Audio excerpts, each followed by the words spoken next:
Nigerian populace from being able to focus on the illegal mining of resources.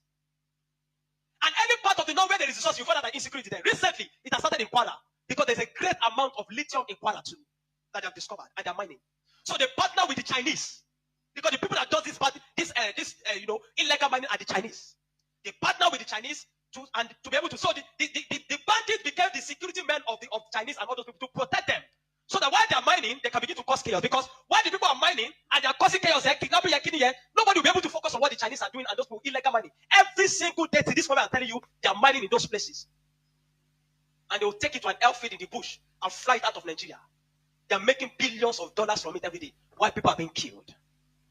That is why you now hear that Muslims are saying that they are killing Muslims too. What you have, it is what Buhari created. The APC-led administration created. The banditry they created is what is affecting the North now. Because the people they brought to come and kill Nigeria in 2015 did not succeed because good luck relinquished power to them. And now the people have become thugs. They have become tools to be used in the hand of men that are using them to secure their illegal gold mines. And that's why you kill them. That's why you hear that they say they are killing Muslims. Now, the Christian persecution and genocide has been there. So you find that the other part, the Muslim and the Fulani keep going around killing in all those parts. And the Christians and the churches have been silent for too long. This evil has prevailed in Nigeria because the righteous men have been too quiet. If we're ever going to win against insecurity in Nigeria, Nigeria must put two things Nigeria must do. Number one, Sharia law must be completely abolished in Nigeria. Because Nigeria is not an Islamic state. Why will Nigeria, some part of Nigeria, be practicing Sharia?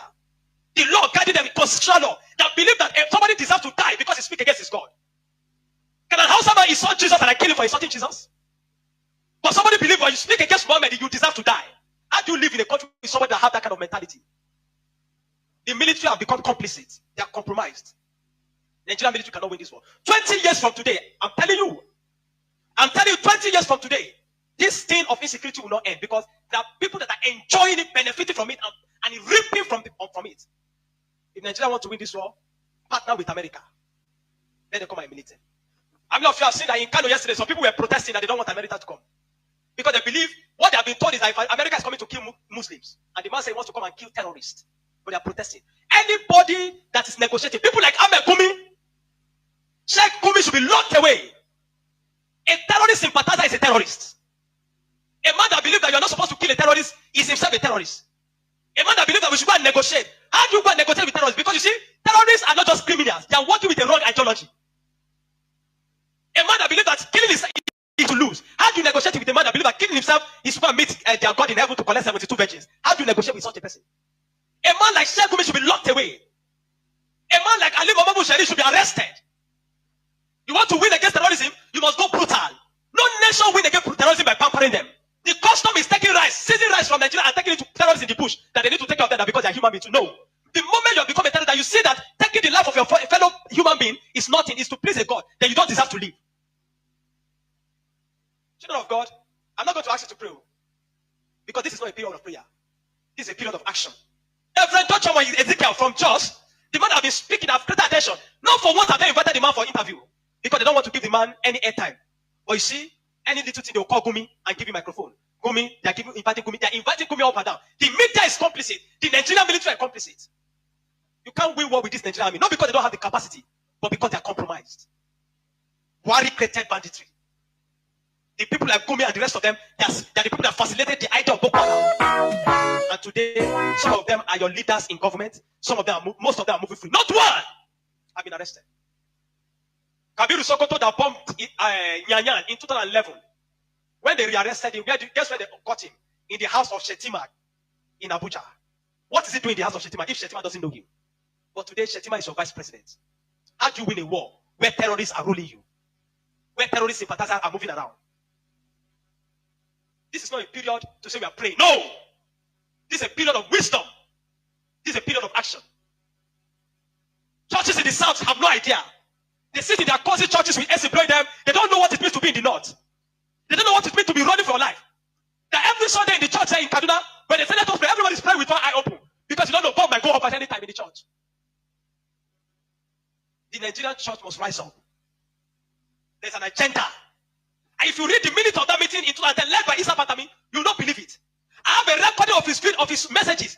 Where's Abili? Where he said, why will they be killing their people? Where he said, why would they be killing his Muslim brothers, referring to Boko Haram as their Muslim brothers? How do you win with such a people in government? And that guy was a minister. As of 1992,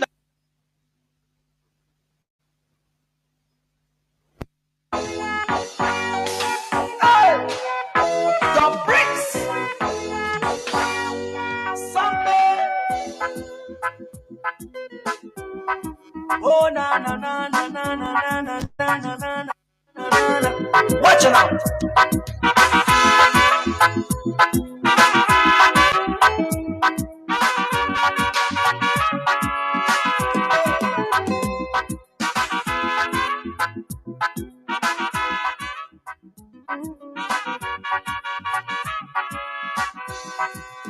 Watch me far away, see me far away. Shabada, tell me what you saw.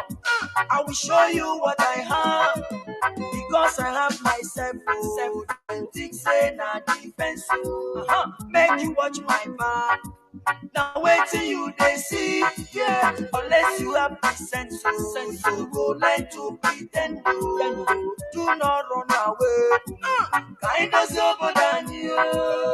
That is why I say, that is why I say, that is why I thought. That is why I say, that is why I say, that is why I am. I was over than you.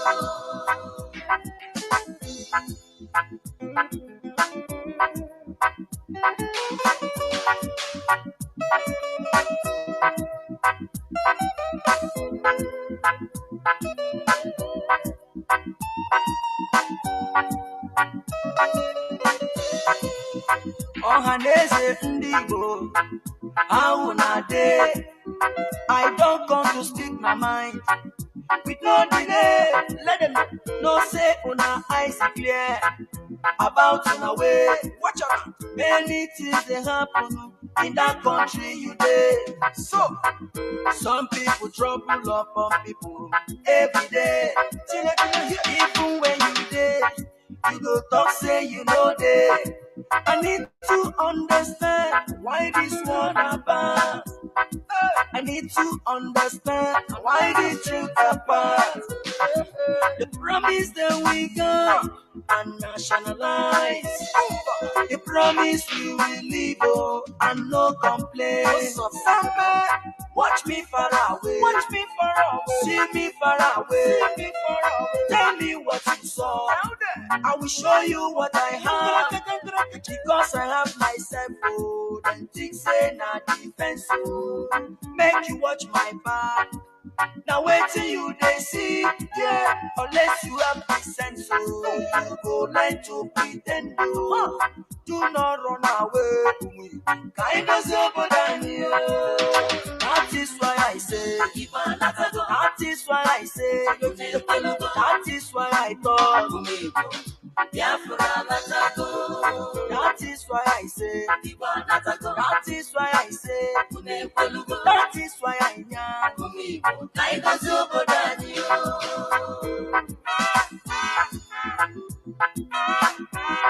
Samada, cha cha cha, kick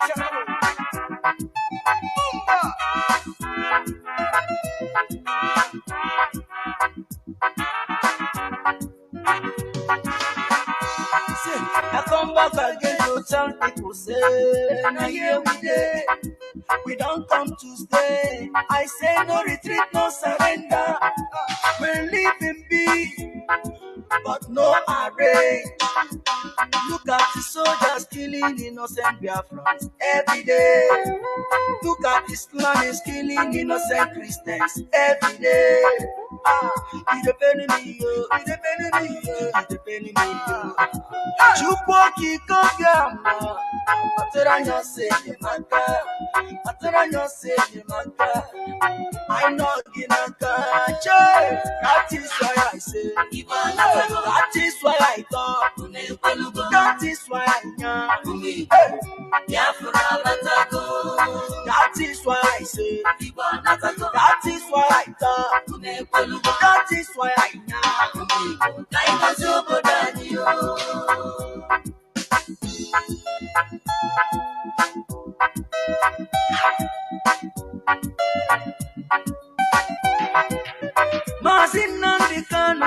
Mohamadike one. Umu Biafra nine. Ayisigi gabaniru. Onya kaya docha. Well if eneme. Onye naya netuno yine. Chuku kwa mawaja. You are whiter than snow. Oku kibesio.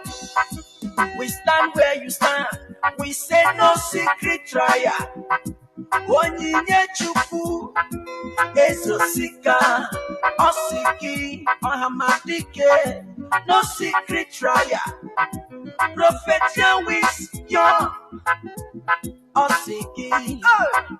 Ohamadike. Osiki Chisike. Matus. Ejike. Kone. Osiki.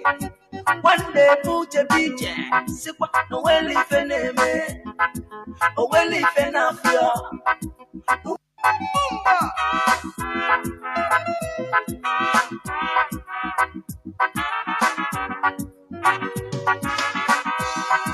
I come back again to tell people say, now here we day.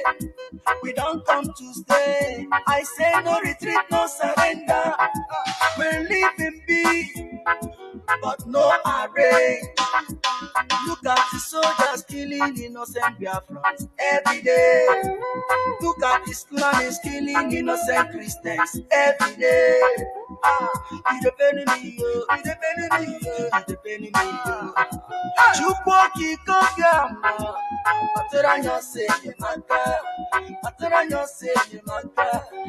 I know Ginaka, that is why I say, that is why I thought, that is why I know, that is why I say, that is why I thought, that is why I know.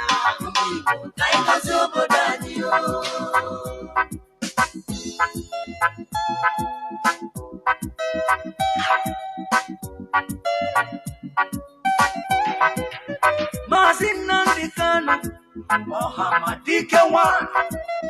Umu Biafra nine. Ayisigi gabaniru. Onya kaya docha. Well if eneme.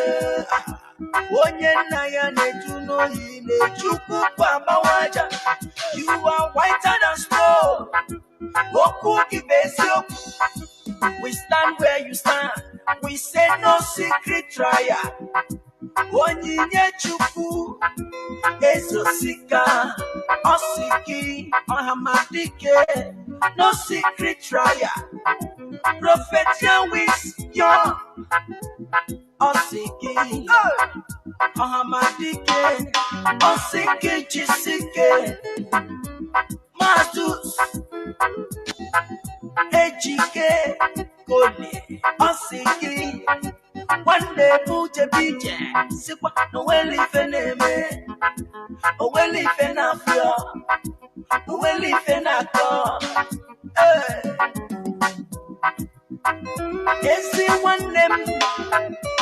Victor. Chimezie. Okorochuku. Igbo Network Television. London. Osiki Chisike. Na hapo genazu. Umu Biafra nile. Getine nuwa. Asiki gabaniru. No secret trial. No secret trial.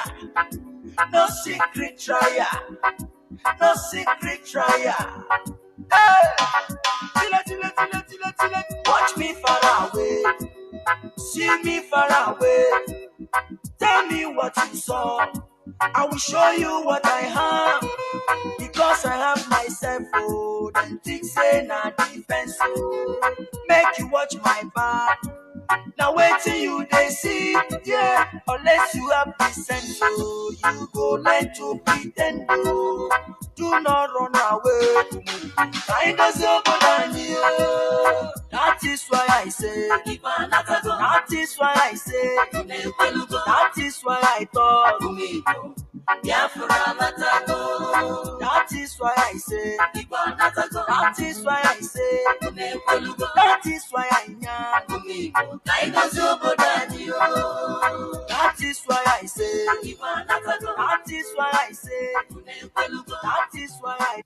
Osiki Chisike, Matus,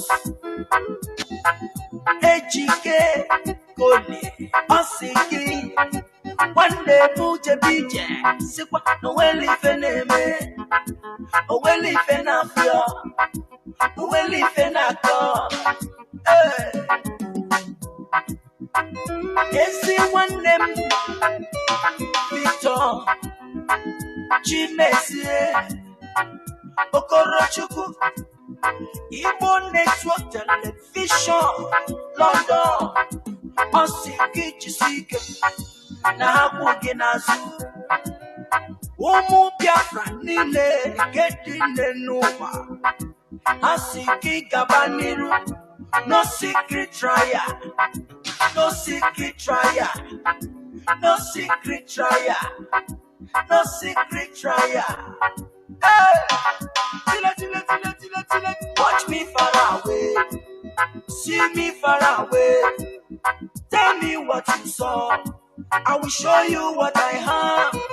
Because I have myself, oh, then think say na defense, oh. Make you watch my back.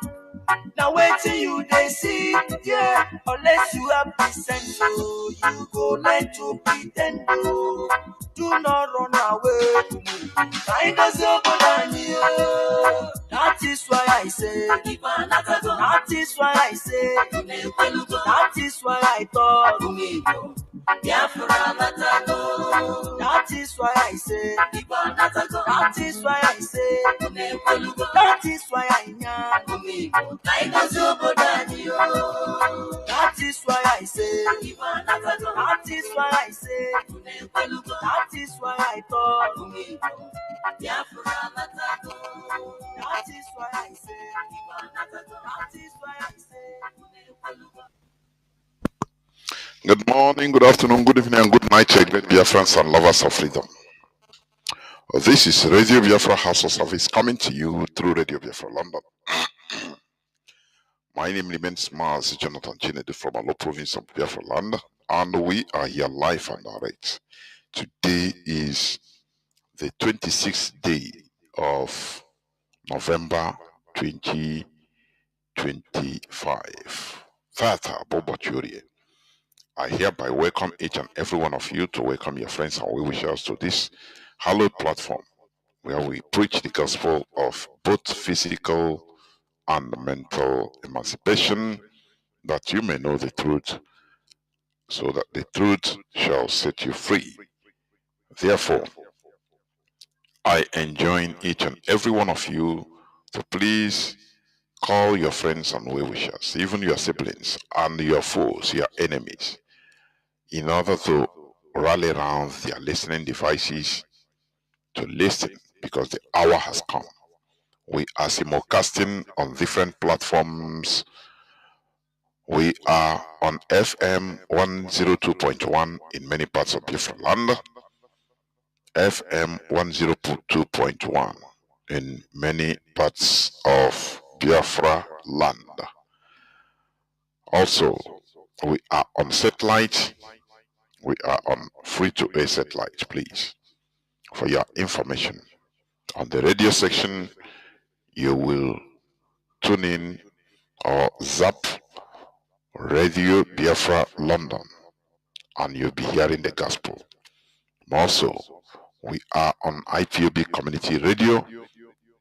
It is a very low data consuming application specially designed in order to accommodate our people in the Biafra region, in Ground Zero, and in the wider zoo, because of lack of efficient data and also electricity, because there is no central electricity in that zoological primitive jungle republic called Nigeria. Therefore, we must continue. You can download IPOB Community Radio. It is in your Google Play Store. Moreover, you can download Simple Radio. Simple Radio. It is also another application. Also, you can download Radio Garden. These applications, once downloaded, you search for Radio Biafra London, and you will hear us speaking. It is there. More so, you can also log into our mother website, www.ipob.org,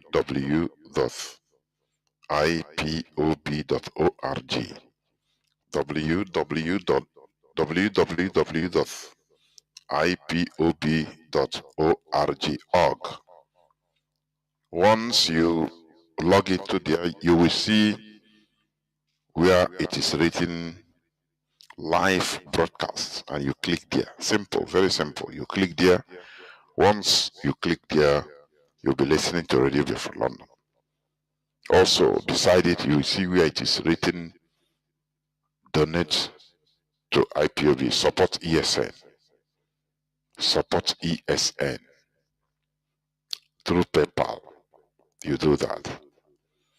There has been this calculated propaganda and blackmail against ESN, against IPOB, that IPOB is the author or the killer, those that killed, that have been killing our people, that it is IPOB, that it is the money given to them through IPOB. And we continue saying to those mischief makers that IPOB has nothing to do with the killing in our land. Those that did all those killings are criminals. These are criminals recruited by the Nigerian government through Ekberima, number one, and also cultists and gangs and impostors, ordinary criminals. Most of them, when they commit their crime, they say they are ESN. That is one thing you should know about our people. They always try to bastardize things. And the Nigerian government enabled it. The Nigerian government supports it so that it will overwhelm our people, so that our people will start hating IPOB. There is this rational question that I want our people to have. Because those that are still driving this agenda, this blackmail, these are the same people that sponsor these killings, because they did it for an agenda. These are the same people that supported Ekberima, that we are pouring money whenever Ekberima was doing his fundraising. Because we will never stop,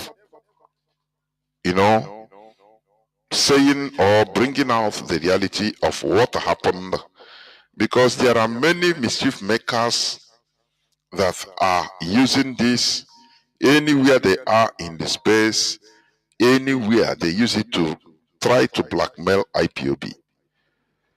IPOB has no hand in the killings of our people. IPOB has no hand in the killings of our people in Olo, Imo, in Anambra, in the entire Biafra land. IPOB has no hand. That is what people should understand. Those that are doing this, or those that did this, these are government agents through Ekberima. Remember how Ekberima was recruited after the Ekweremadu episode in Germany. He was recruited and he worked hard for it. Remember, any person or an agent will always try to work very hard. Look at that's why I know some of them. I know some of them. How they used to behave. They will come as very genuine and enthusiastic. Oh, they love what they are they try to be, more energized or zealous than all for them to be noticed. These are always the cases. They are everywhere. That is how Ekperima attracted the attention of our leader. And when our leader, Mazi Nnamdi Kanu,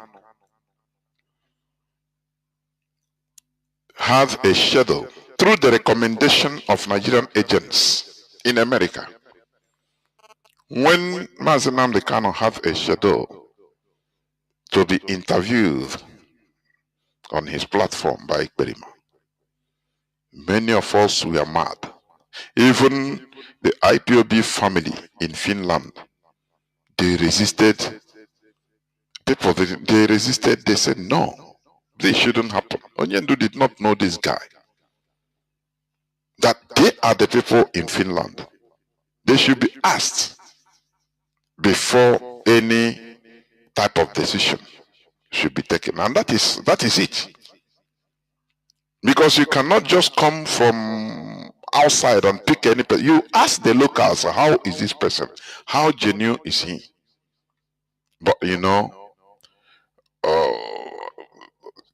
things that happen, they have happened. I am telling you. But we are saying all these things in order to set the record straight. The interview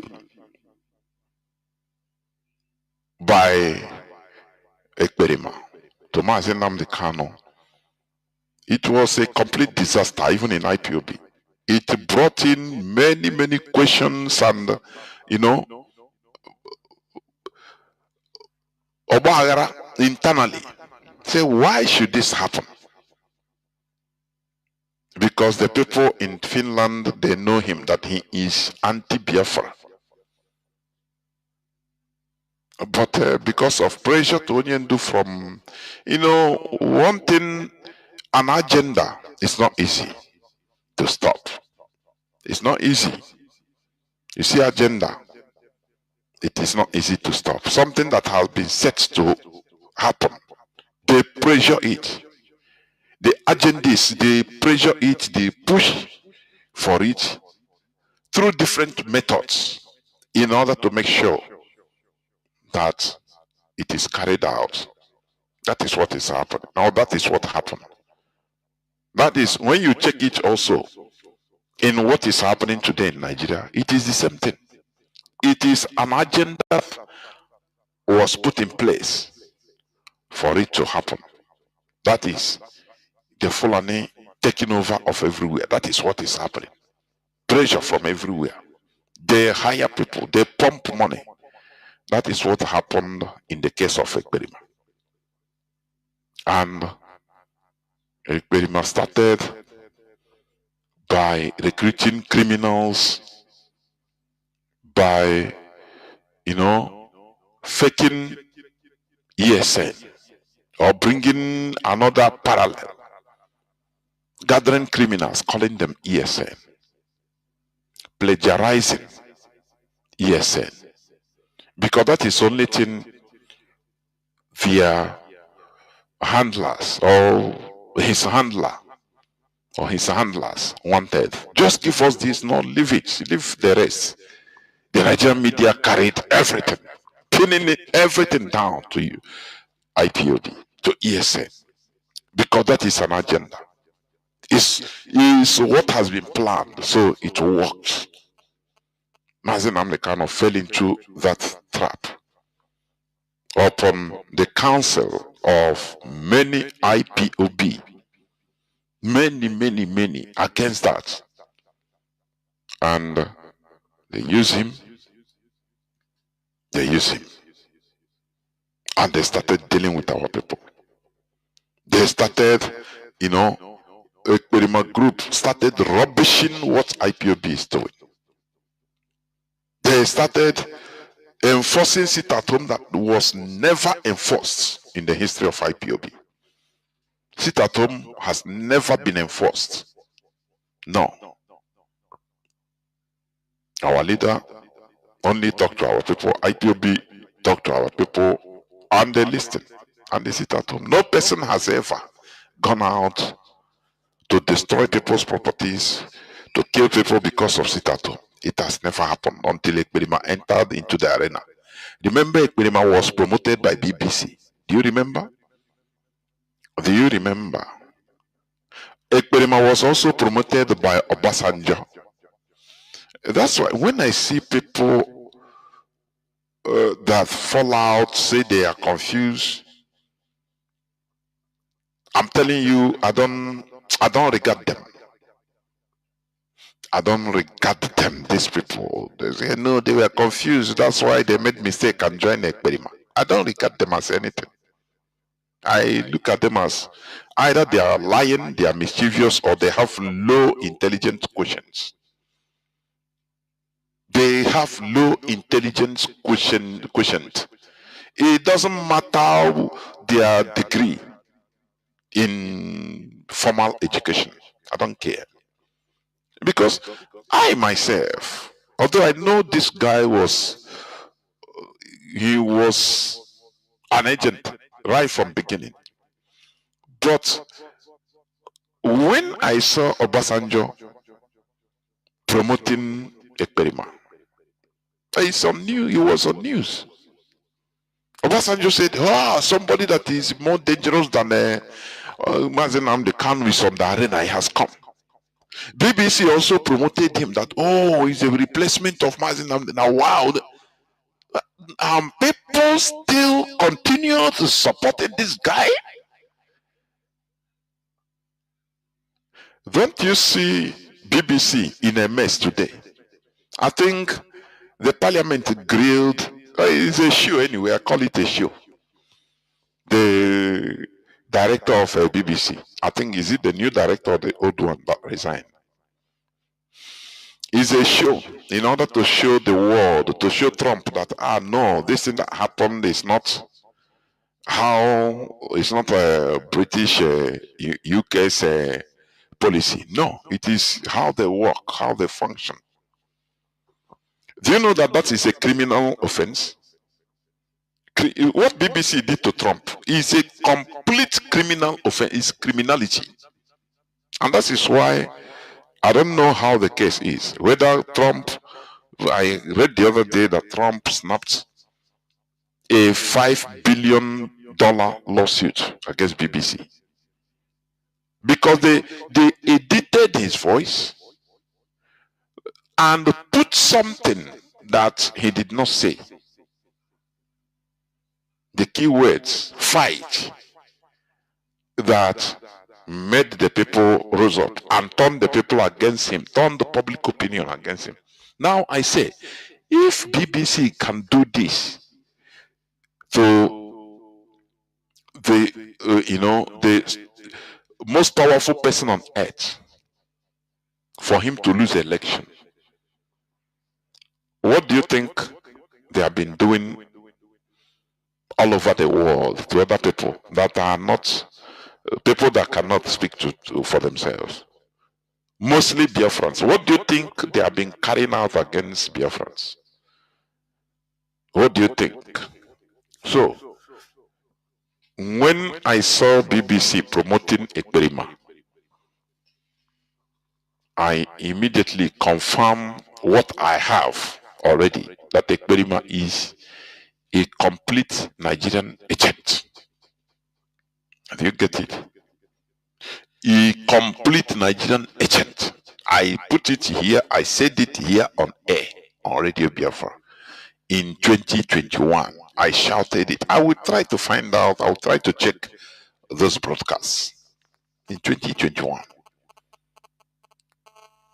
So, you see that we should always be at alert.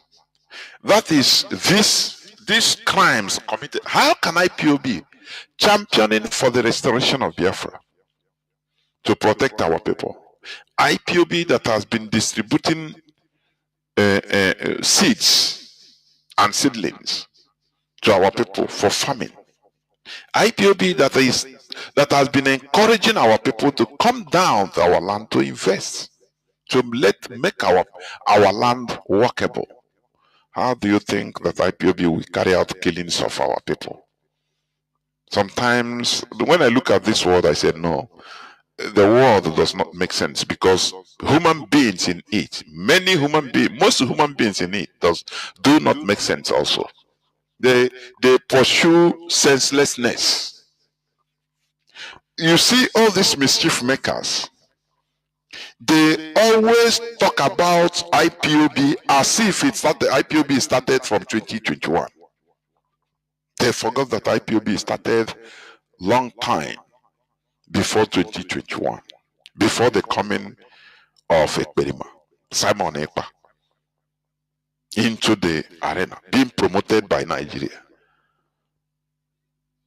This is mischief. Therefore, we must continue. We are not perturbed. Anybody that is carrying fake news, blackmail, or campaign of calumny against IPOB, against ESN, these are agents. They know what they are doing. You cannot help them because that is their mindset. They always use what Simon Ekpa has done in order to pin it to IPOB. Despite IPOB official press releases, radio broadcasts, everywhere, exonerating ourselves that what is happening in Biafra land, IPOB has no hand. Despite the result, what people should ask themselves is this: why did Chukwuma Soludo employ people to make thorough research about the insecurity, the cause of insecurity in the southeast, headed by Professor Odinkalo? They spend a lot of money. Chukwuma Soludo sponsors spend a lot of money, government money, or public fund, to sponsor this, and they made a thorough research, detailed research about the insecurity, in the cause of insecurity in the southeast. After 3 years of thorough and detailed investigation, they handed the whole report to Soludo, and he never made it public. People were expecting him, normally he's supposed to come and announce what the results. People don't ask, why didn't this man make this thing public? We know the reason. Because the man, Professor Denkalo made an honest report about it. He didn't try to bend it to fit their narrative, the Nigerian government's narrative. He didn't want to bend anything. He put it as it is. And Soludo saw that, this man did not, the report did not reflect what the position of government, and he kept it secret. He put his lead on it. He never replied. He never released it to the public. But Odinkalo, in an interview on mainstream media, he said it. He said that that the cause of insecurity in the southeast is not IPOB. Contrary to what people are saying, it's not IPOB. The cause of insecurity in the southeast is by the politicians, the cultists that are recruited by politicians, in Igbo politicians. These are the people that are causing insecurity, but they are doing it in order to pin it to IPOB with the agent Ekperima, Simon Ekpa. IPOB has nothing, I say completely nothing to do with what is or what happened, the killing of people in our land. Rather, IPOB was highly instrumental in bringing Ekberima to where putting Ekberima to where he is today.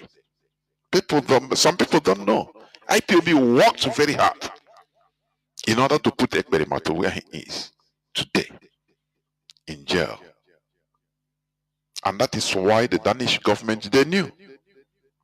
They know. The Danish government knows. And that is why IPOB is flourishing in Finland, not Denmark. In Finland.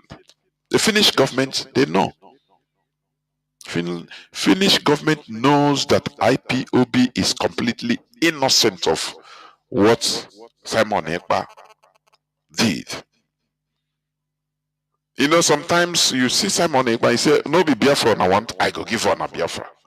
These are, he gave out codes, but many of our people are foolish, they're fools. They don't even understand, they don't read in between the lines.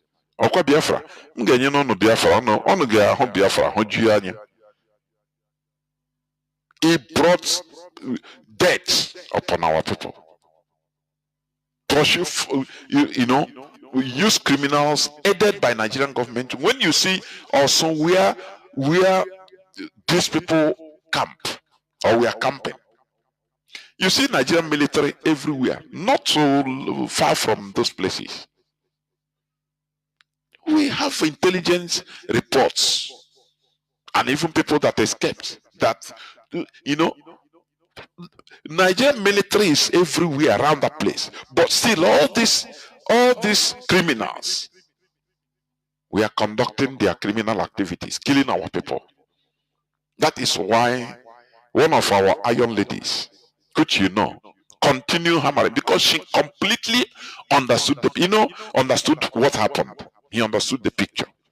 You know, when you understand something, when people are, for example, in the market, people are saying somebody is a thief, he's a thief, he stole something, he's a thief, he's a thief.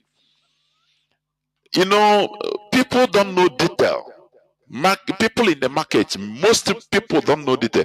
Maybe somebody just come down from car. What happened? They say this man is a thief. He thief this. A bad person. Now we slap him, we kill him. He don't know details. But when somebody, you know, painstakingly goes into details to find out, what did this man steal? He will ask, because if he asks the public there, this one say, I don't know what he steal. They say the person don't want to hear. They say he try to find out the victim of the thief. And maybe after thorough investigation, the person will find out that no, that person did not steal anything, no, even nothing was stolen. Or okay, let's say something was stolen, but the thief stole the thing even yesterday. Maybe the victim will say in confidence, privately, we tell this investigator that not me say this person a thief. Me, I lost my television only since yesterday. Today, somebody just starts shouting in the market. He say, this is the thief, or this is the thief. He say, I don't know this person. No. Once that person finds out the truth, it will pain him. How is the public deceived against an innocent person? That is why one of the reasons why you see this our iron lady always shouted, because he understood what the Nigerian government is doing to IPOB. She understood. She understands it, and it's highly painful. They use people, they pay bloggers, they pay people to everything. Say politicians, oh IPOB, oh is IPOB, is ESN, oh they are, oh look at, after they paint for you, people have died, people this. we accept people were killed, but the issue is who killed them. It's not IPOB. It's not IPOB. I asked one of these people one time on X. I told him, look, when you are accusing IPOB, say IPOB kill people in Osun, in all of this and that. Is IPOB? I said, no. These are impostors, government agents. Anything they come out, they say, we are ESN. They are doing it according to what they are being instructed to do. To use that IPOB name or ESN name in order to commit the crime. So that people will now start tagging ESN as criminals. Do you see that? But it doesn't, it doesn't make it. It doesn't prove the fact that the reality that it is not ESN. These are impostors. I asked the guy, I said, look, if somebody called you now, for example, these Yahoo boys, local Yahoo boys, calling you, say, yes, I'm calling from Zenith Bank. You are so person. They call your name, your surname, everything. You give you your information. You say yes. Your card number is. They say yes. You have a problem in your card. Please, we need to rectify it. So this and that. Give us your secret code and this and that. If he asks you of information, he have told you that he's working on Zenith Bank, and now you foolishly believe, and you give out your information. Before you know it, you start having debit alert. Maybe all the money in your account will be stolen. Now, that person that called you, that impostor, yes, he has duped you. But is he really an official in Zenith Bank? You go to Zenith Bank, you tell them, you go to police, they say the person is, you mentioned the name. Even if he mentioned his name as one of the people names that are working in Zenith Bank, it doesn't make it real that it is the person is working in Zenith Bank. They will tell you, he's an impostor. He's a duper. There you have duped your money. So you cannot change the facts. An impostor is an impostor. Why it is that word is used, impostor? Because it's using fake name. It's an actor acting on, is faking the reality, the real thing, in order to deceive you. That is why Simon Ekpa always use IPOP, use ESN. To the extent he used even that his name is even ESN. Ekpa Simon Njoko. Do you see that? That is his name. So that logically also, that could be the ESN he means. It's not Eastern Security Network. Do you see that? Because what he played there is something politics and logic. If you catch him say ESN, he say no, not my name. I am these people. My group is Ekpa Simon Njoko group. So it is ESN group. Do you see that? But people now, the agendas, they started pinning everything he did till today. They continue. They don't want to hear. What they will tell you that the Mazi Nnamdi Kanu tell Simon Ekpa to broadcast on Radio Biafra. No. How did you know that Mazi Nnamdi Kanu even told, send message is genuine? If that is the case, why did Ekpa not broadcast in Radio Biafra? Because it was fake. That is what was found out. So, but all these agendas, they have been pushing this in order to drive people to hate IPOB, to hate ESN, their savior, their messiah, their hate it. That is one thing the Nigerian government knows how to do. And these are the manipulations of the Sokoto Caliphate. Before I continue on that, please, because today I think it will be brief, I will bring in my comrade Mazi Obasi, please come in and make your introductory comments before we continue. Mazi Obasi, please, over to you. Can you hear me? Yes, I can hear you, Mazi. There, well, Mazi, please go on. Thank you very much. Mazi, it seems you are far. You are sounding low and far. I don't know. Please, if you can raise your voice or bring your phone more nearer to your mouth. I don't know. Go on, please. Okay. Can you hear me now? Yes. Go on. Okay. Thank you very much, Mother Jonathan. Thank you, Biafrans and lovers of freedom all over the world. My name is Mazi Obasi, and as usual, we are here once again to preach the gospel.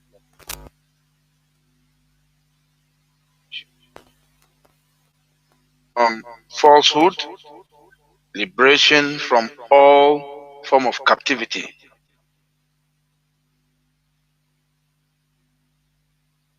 So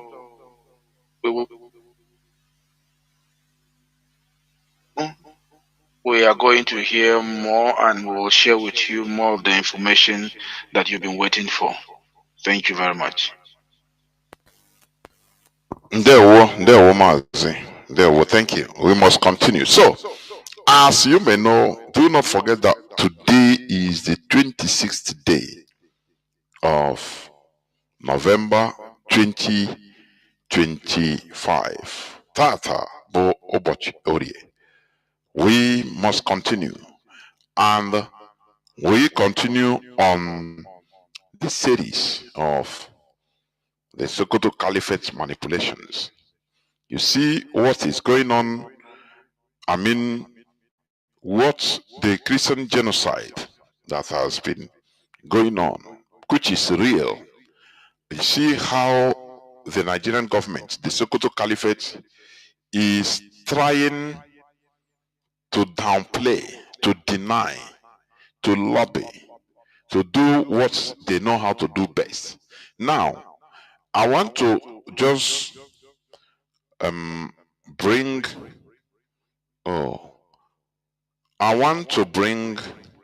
or play one clip, please. Where is this clip? We just go out. I will play it. I want to play this clip where in New York, the Nigerian government, that is the Sokoto Caliphate, you know what they did? They do what they know how to do best, lying. They gathered some people in New York, maybe homeless people, maybe any people at all, give them $10 or $20. Tell them, give them uniform, and tell them what to do. Give them placards in order to be, talking or protesting in favor of the caliphate. That there is nothing like Christian genocide. This is what the latest, how Nigerian government, how far they can go. This is how far they can go. Very low. If really what you are on the right course or a just cause, do you need to fake things?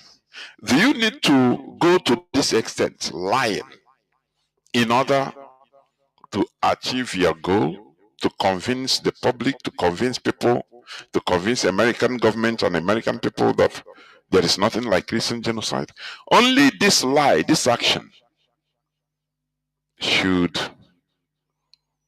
convince everybody beyond reasonable doubt that the Sokoto Caliphate is manipulating everything to their advantage, to lobby American governments that there is, to lobby Trump that there is nothing like Christian genocide in Nigeria. Let me play it. It's in a video. Even you can see it on Mazi Sanworu's timeline. But let me play it. Just listen. Listen. Sir, do you mind I ask a few questions? Can I record you? This is what this person is not a Nigerian. He's an American, a black American, with a face mask of Nigerian, bearing Nigerian flag, a cap of Nigerian flag, and a placard that says Nigerian Christians not subject of genocide. Are you getting it? This is how low Nigerian can go. Nigerian government can go. They go to the, you know, what they used to do in Nigeria, they carry it abroad in America. They carry people, they you know, they pay people $10, $20, give them Nigerian uniform, Nigerian caps, and tell them what to do, to carry the placards. Listen, just listen, please.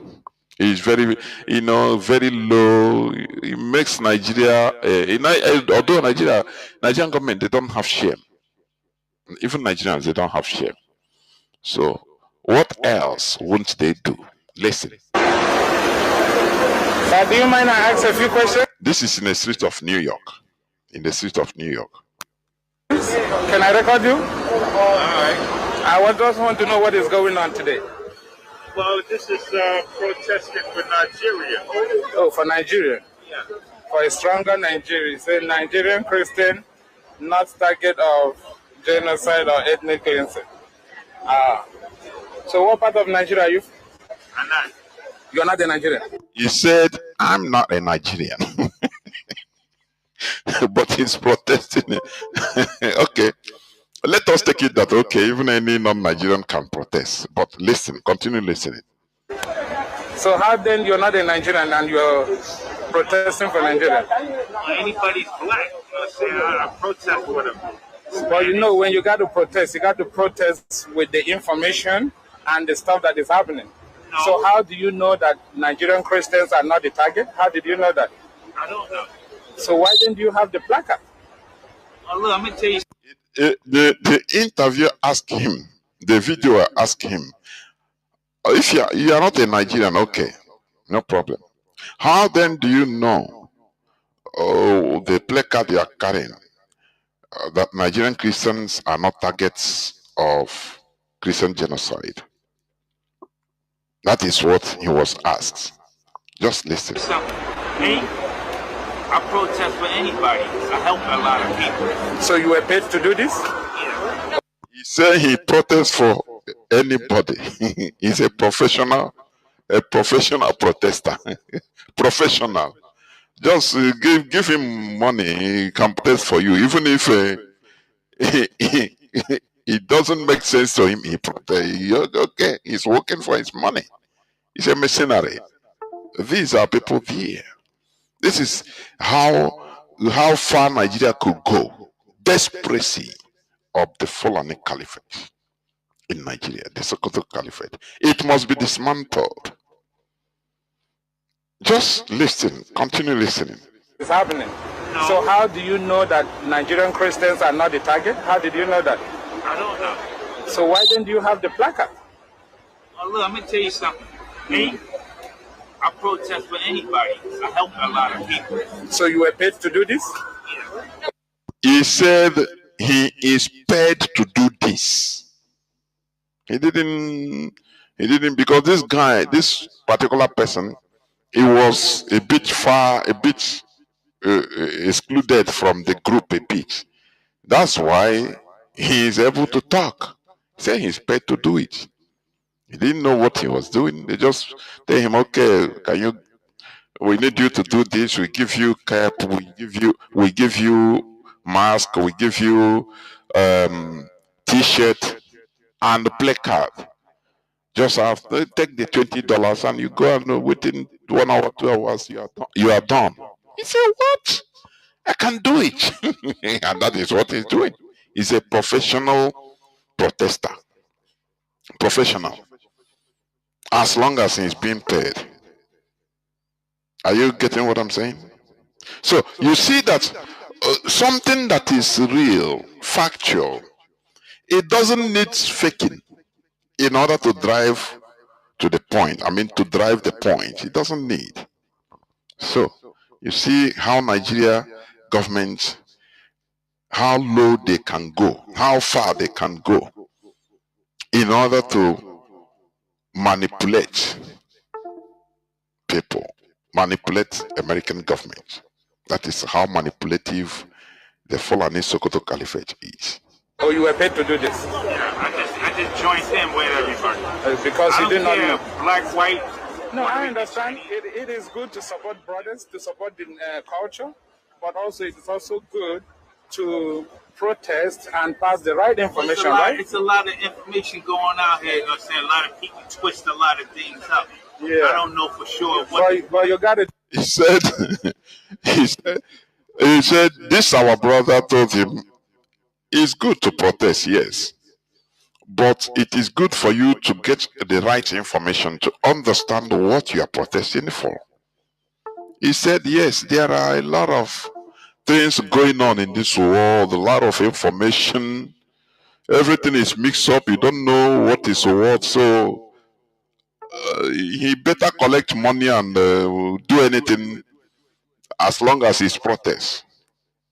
And these are the people, Nigerian government, through the Nigerian embassy in New York, they organize, bring up money and go to the streets and gather them, take them, wear them Nigerian uniform as Nigerians, that there is no Christian genocide. These are the Sokoto, Fulani Sokoto Caliphate manipulations. It is very deep. The Sokoto Caliphate wants to keep Nigeria going because they see that it is the vineyard of their great-grandmasters. Please, great-grandfathers, sorry. Continue listening. Let me finish it. Do a little bit digging. However, no, saying I'm just here to help everybody out. I understand that. It's not your fault. It's not your fault. You're doing what they ask you to do. Yeah. At least you're paid to do this, and you're doing what you get paid for. No, it's not about pay. You know what I'm saying? It's just about helping people out. I understand, I but do a lot they of- gave you the I wrong do a lot of information, though. business I'm in just my trying to help to bring you out. We all are from Africa. So Yeah. when they give an information that is not correct, I don't know what was correct. All I was told that they You don't know what was correct and what was not correct. So what matters to him is the money. So whether it's correct, it's very far. Africa is far. He don't care about it. Give me the money and give me the play card, and that is it. That is it. This is how far Nigeria, the Nigerian Fulani Sokoto Caliphate could go. They bribe people, miscreants in America, in order to come out to carry placards of what they don't even understand. These are the manipulations of the caliphate. needed me for this. for this thing. Who was that bring you people here? I got a bunch of little kids over there in the Bronx. In the Bronx. They asked me, so yo, tell me. It's in the Bronx, a place in New York that is filled up with miscreants. In a Bronx where people can do anything for money. People on the street, that is where Nigerian government goes. Went and shared what's of money, wear them uniform, gather them, put them in a box, in a bus, and bring them. Oh yeah, stay. Nigerian Christians are not targets of genocide. Don't you see that this is painful? This is a country that we're supposed to be called, citizens of the country that are doing like this. No, I want to talk in a low voice. Don't you feel ashamed?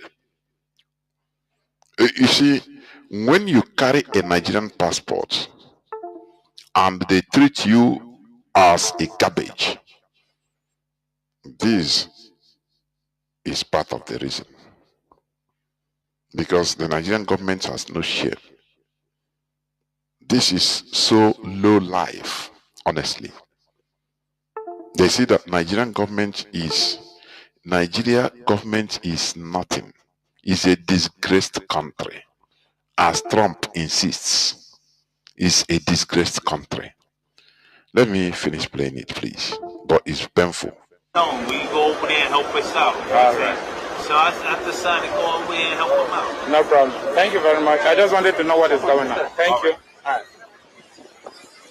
All right. Sir. Now he went to another person, the same group of people. He went to another person to ask him, but this one is a bit wise. He don't want to talk. Good day. Is it okay if I talk to you on the camera? I'm really not supposed to do that. The guy is, he's in charge. Okay, he don't want. There is the Nigerian guy, probably from the embassy, is in charge. He says he's inside, so he don't know how he will feel, whether he will feel good for him to talk to him in camera. This is this is a crime, honestly. Normally, this is a crime. I want you guys to talk on the camera. All right, no problem. Where you from? Huh? We're Biafrans. Huh? We are Biafrans. Okay. Yeah. So they don't want you talking to us? That's what he told me. But where are you from, though? I just want to know. From here. So you're not from Nigeria? No. How come you have Nigeria in your gift? I can't. He is an American. These are people that they give maybe $10, $20 to just wear Nigerian t-shirt, Nigerian carry placards. Don't you see that this is painful? How can a country be deceiving herself? Can you tell me that there is no motive for this? Because the Fulani, they are fighting tooth and nail in order to maintain their agenda. But you don't know. But your hatred of Igbo, your hatred of IPOB, your hatred for Mazi Nnamdi Kanu blinds your eyes to the wider picture. That is why Nigerian government can, through their embassy, the Nigerian embassy, can organize this type of shame in America. Share money to street guys, Americans, so that they carry placard and say Christians are not suffering from or targeted for genocide. All right, I understand, no problem. No, I would not. Hello, brothers. Is it okay if I talk to you guys on camera? This is another person. Wise too. Okay, please. I just want to find out what is going on here today. You're protesting? Yeah, I see your placard says stronger together. So, what part of Nigeria are you from, sir? Huh? Do you mind me asking that? All right, no problem. They don't want to talk because it's not a Nigerian, it's an American. This is how far your country, the caliphate, can go. They are in charge in order to make sure they keep on holding everybody hostage. It's very shameful and it's very painful. You know, most of the times I see it that we have become the collateral damage. Igbos, Biafrans have become the collateral damage of Nigeria. I am telling you, Nigeria together, so-called togetherness.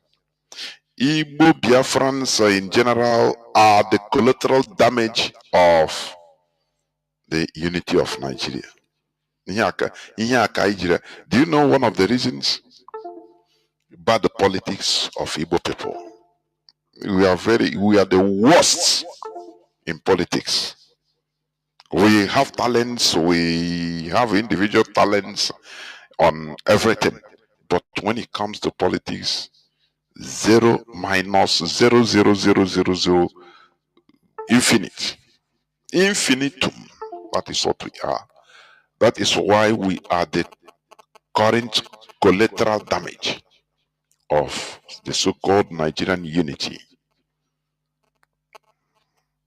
Let me finish it. Nigeria. Yeah, but where are you from, sir?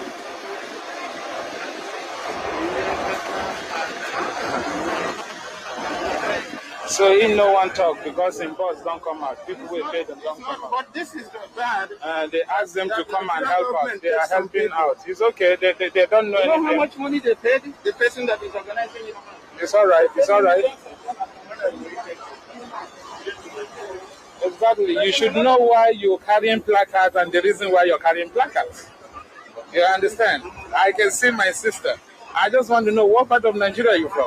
We all are from there. Where are you from? Huh? Where are you from? I'm from the east. The eastern part of, huh? Where you from? Let me be on record. What's your name? Huh? Your name? I'm from the eastern part of Nigeria. It's called Biafra. So where are you from? Same part? Okay, listen, his friend over there is giving him sign. He shouldn't talk. It's all right. Thank you. We know what's going on. Thank you. This is disgusting. I'm telling you. Mazi Obasi, please come in a bit on this before we continue. Mazi Obasi, can you hear me? I can hear you, my brother. There, please go on. The manipulation is too much. Go on.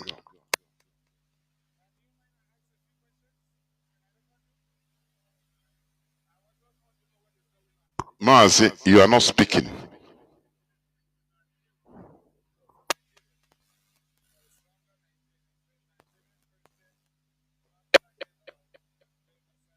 Can you hear me now? Yes, your voice was breaking. I don't know. It was not coming out. I don't know why. But go on, let's see. Go on, let's see. Okay. Like I said, I was privileged to watch that video. Great work by that comrade. I must say it was a very wonderful job, and this is what I expect of every Biafran ourselves.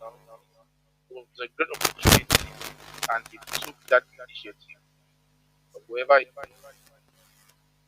is, I must say it was a great job that he did there, because it takes a very passionate Biafran to take that initiative. When he saw the opportunity to get the information, he went for it, and lo and behold, it was vital, information that he was able to unmask the shenanigan. When Nigerian government sponsors some of these things, and their propagandists, like you mentioned earlier on, begin to, spread it, the Reno or mockery of this world, begin to spread it. A lot of people whose brain and thinking ability have been damaged don't even ask questions. But just imagine a government that can go as far as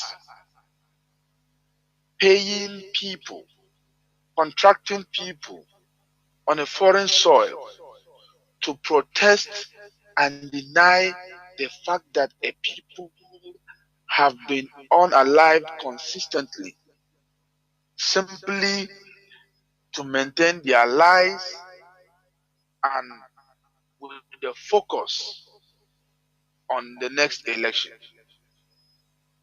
You have people like Daniel Boala, I call him Daniel Iscariot. You have people like Daniel Boala who have betrayed his people. You have people like Reno Omokri who speaks from multiple mouths. And these people are there because of their own personal interests. They are denying that a family has been wiped out, that some churches have been set ablaze, that people have been massacred, that children were macheted in broad daylight, and on top of this, that in most cases, the army that's supposed to be, an institution of the state, saddled with the responsibility of the protection of life and property of the citizens, were informed, in some cases, 48 hours before the attack, and that they refused to rescue the people. And that in some cases, the people actually observed them moving in to rescue the same attackers.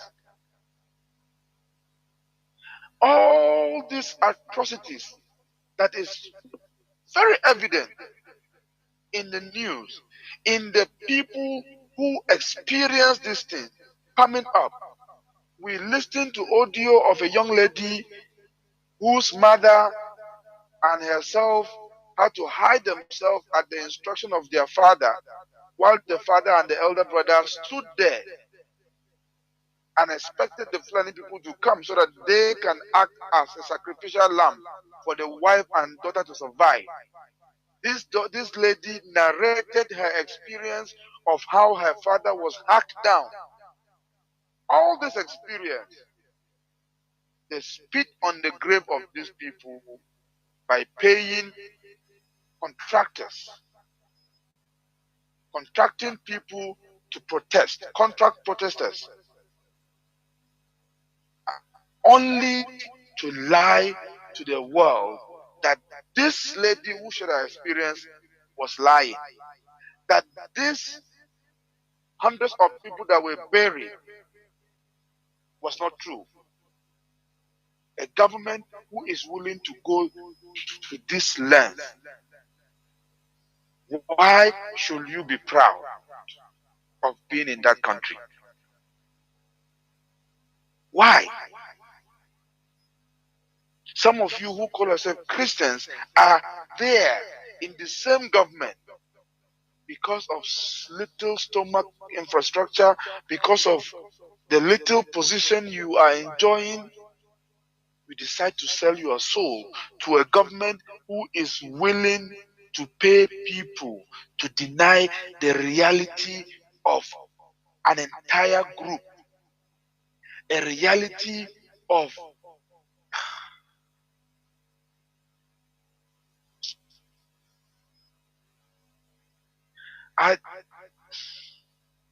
how do you wake up and introduce yourself as the Nigerian without being ashamed of that? How do you wake up and tell people and encourage people to be patriotic without seeing how hypocritical you are? No. That your life is worth nothing. That just because you are a Christian in Nigeria, your life is worth nothing. It wasn't painful enough that the former governor Obiano will have to compensate people that their children were killed, their fathers were killed, their mothers were killed, with the same amount as the people who claim that their cows were killed. That wasn't an insult enough.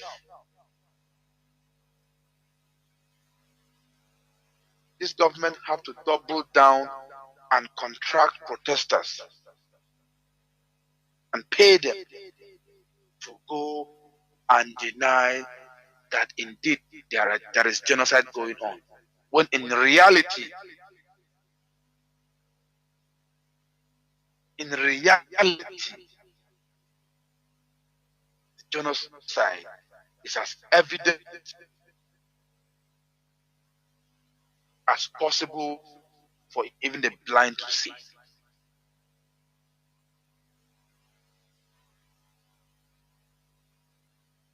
Idan ke dan arewa ne ko ke yar arewa ce,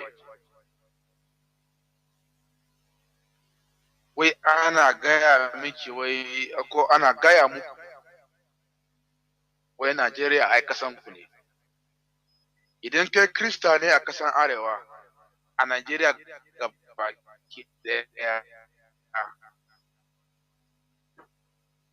kuma kun ji yau wai har kwangila ake bada mutane kan waje a je a yi zanga-zanga a gaya ma mutane a duniya wai ba a kisan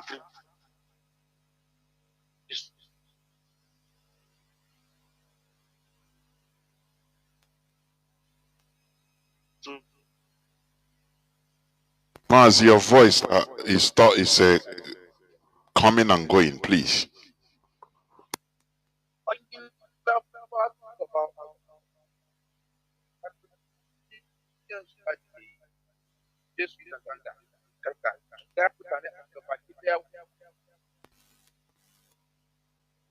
Kiristoci a Najeriya.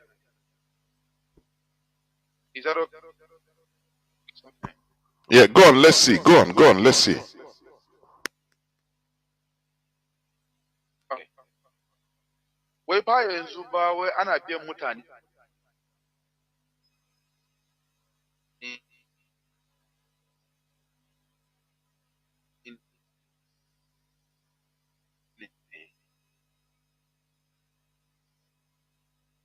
A ba su kwangila a biya su kuɗi su je su yi ta zanga-zanga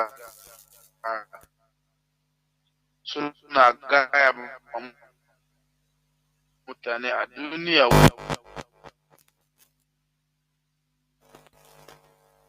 makin kasa kai kishin kasan Najeriya wai ai Najeriya ai kasan ku ne. Yan uwan soci ma wanda masu suna cikin gwamnatin su ma suna magana cewa ba gaskiya bane. Mu ya shi a Najeriya da kun saba cin ubansu da kun saba zuwa har gidansu a gwada musu cewa aikin su da suke yin nan bai kamata ba bai cancanta ba ai da sun daina. Amma saboda sun riga da sun ga cewa ba ku da zuciya idan an kashe ku yau jibi kun je abin nan coci sai a je a muku wa'azi sai a ce ai ku yi hakuri saboda Najeriya ai ku yan kasa ne ai ku ya kamata ku yi kishin kasa ya kamata ku yi hakuri ai ku yan uwa ne sai ku yi shiru amma a biyo bayan ku yanzu da muke ihu da muke kururuwa da a jawo hankalin duniya akan abubuwan da ake ma kristoci a Najeriya gwamnatin ku sun je suna biyan kuɗi suna ba da kwangila a yi zanga-zanga a gaya mutanen duniya cewa abin da ihun da muke yin nan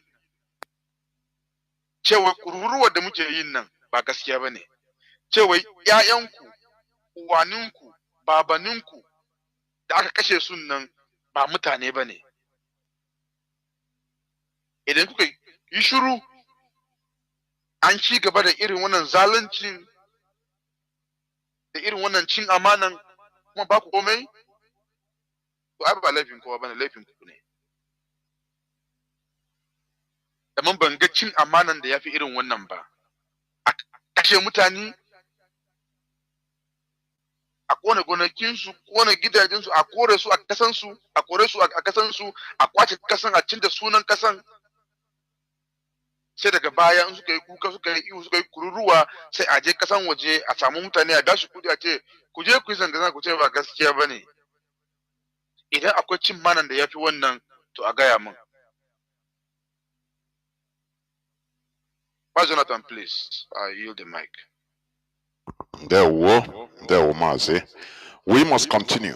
And let me also, tell us that, do you know that these Fulani terrorists, they call the bandits, they have never been proscribed under the Nigerian law?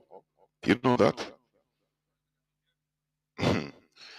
It is being revealed, all exposed by a man named Bello. He said bandits are jihadists, not terrorists. Federal government can use full force against them. That is the reason. APC chieftain. He said that bandits, Abdurrahuf Bello, he said the reason why the Nigerian government is not going after this Fulani terrorists they call bandits that are committing genocides against Christians and others is that the Nigerian government never prescribed them as terrorists. Is it not little wonder?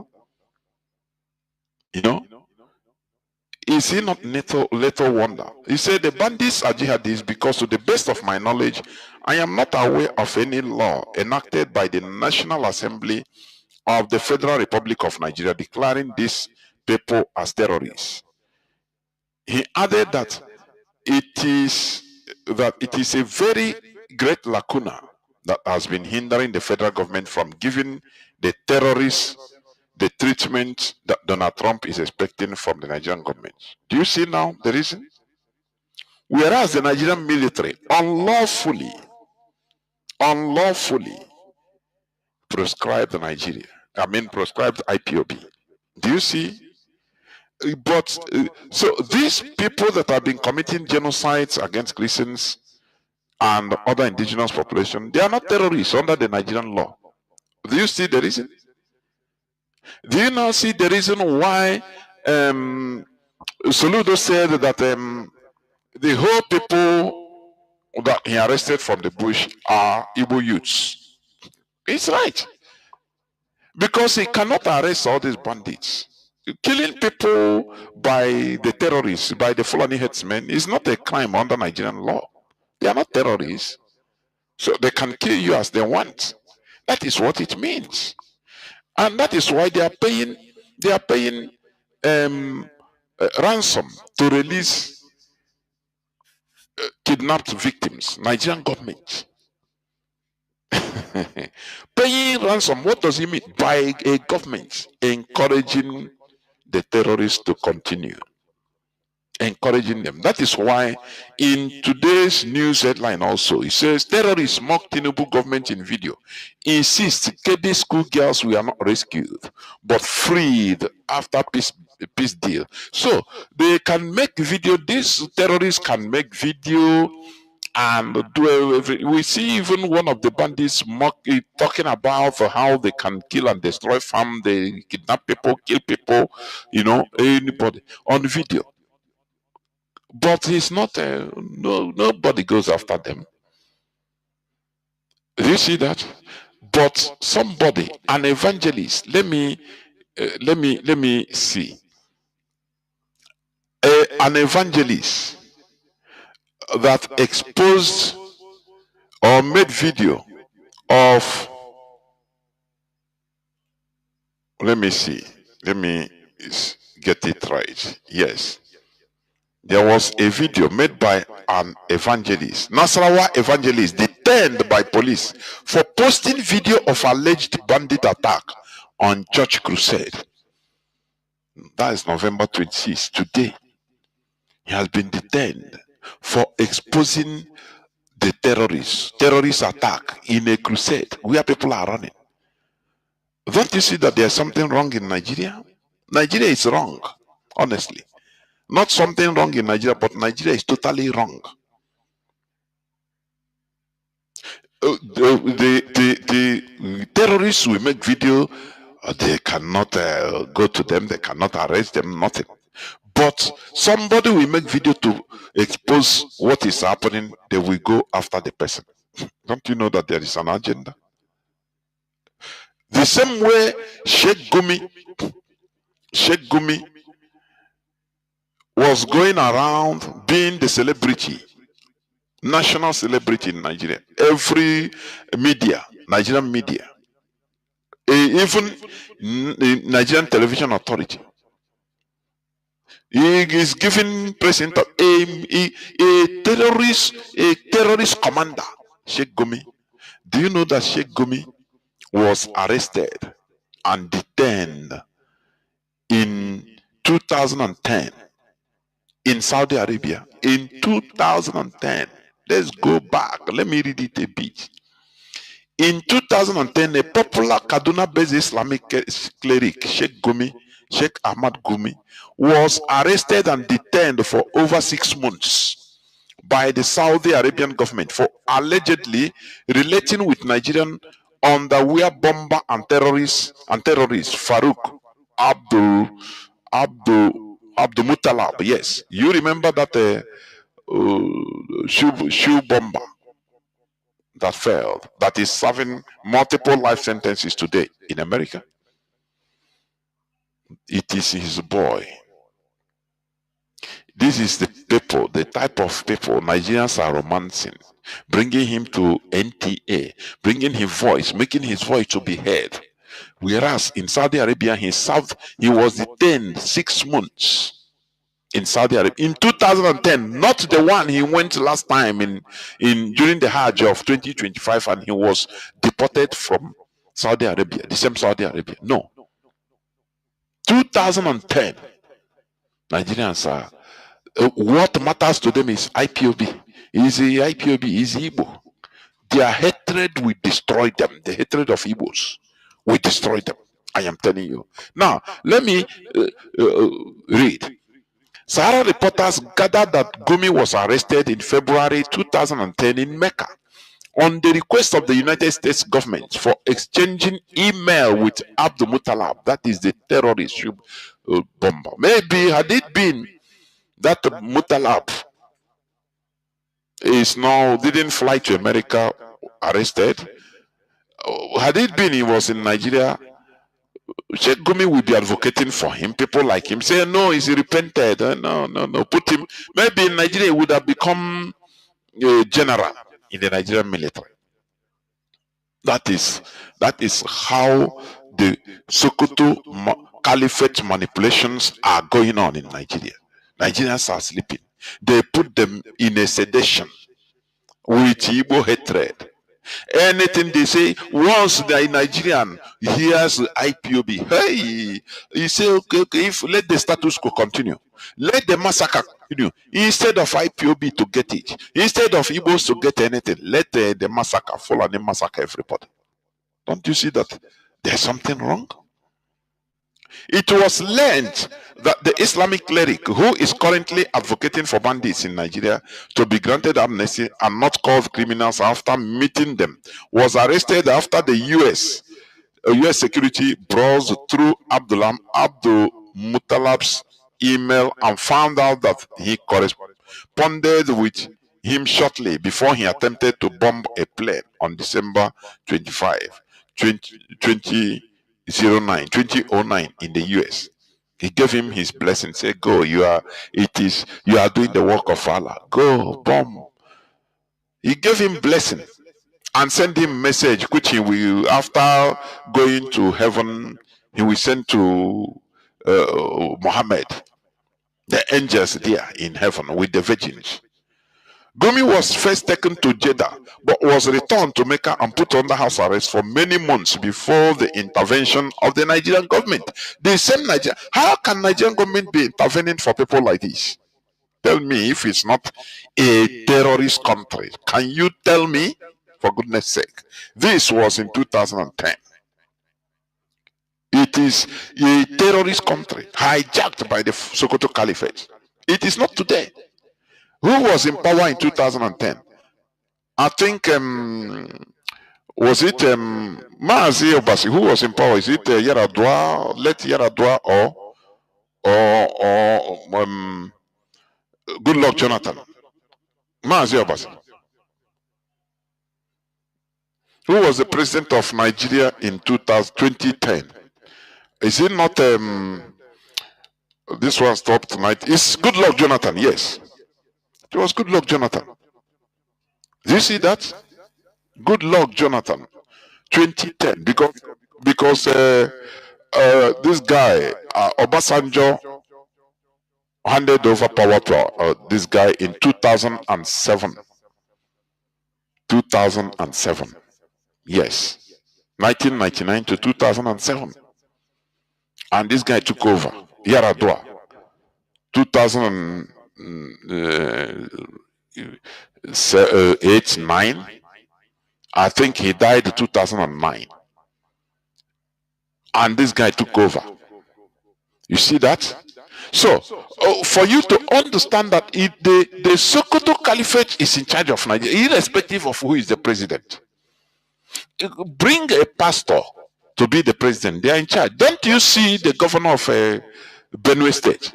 He's a reverend father, a serving Catholic reverend priest. That is a governor. Do you see how the Fulani Caliphate works? Autumn, the former governor of Benue State, gave the caliphate the trouble of their time. They tried to bribe him, tried to bring him down, no way. He continued shouting that he's a TV man, that they don't bow to the caliphate, that the Fulani, every time, for the whole 8 years, Autumn gave them hell. Now do you see how they work? As Autumn was there, now they are scouting. And now they went and brought out a serving reverend father to put him, to showcase it to the people. Do you see? Oh, Mazi Obasi, I don't know. Mazi Obasi, can you hear me, please? I want you to talk. Mazi Obasi. Chinekele. Mazi Obasi, you are not hearing me. No, okay, let me continue, please. Now, as I was saying, do you see how the caliphate how they work? How the Sokoto Caliphate, when I say they are politically savvy, I mean every word that I say. As Autumn, the former governor of Benue State, was busy resisting the Sokoto Caliphate advancement on him and on his people, to bend him using money, using anyhow political power, anyhow position, to turn him not to stop talking against the caliphate.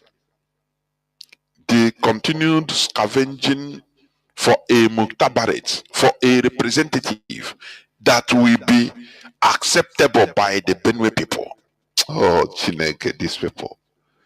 And they got secretly, they got somebody, a reverend father.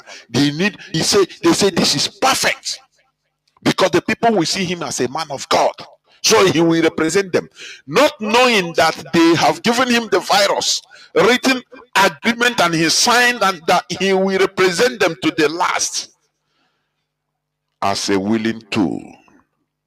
And today he became the governor.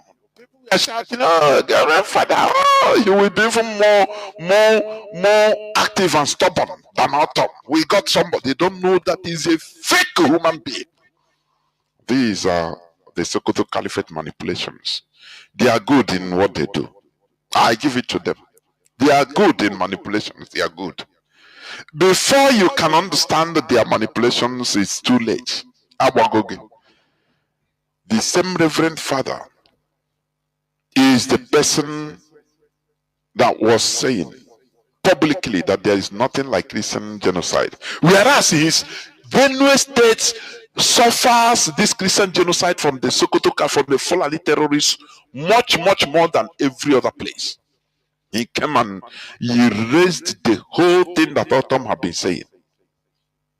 He silenced everybody. And do you know what? Sheikh Gumi, the terrorist commander, that animal, has been referring to, using this Hyacinth Aliyah, Reverend Hyacinth Aliyah's statement in everything he's saying. That, don't you see, you go to Benue, the governor there, he's the chief security officer. He's even a reverend father in Catholic church. But don't you see hear what he said?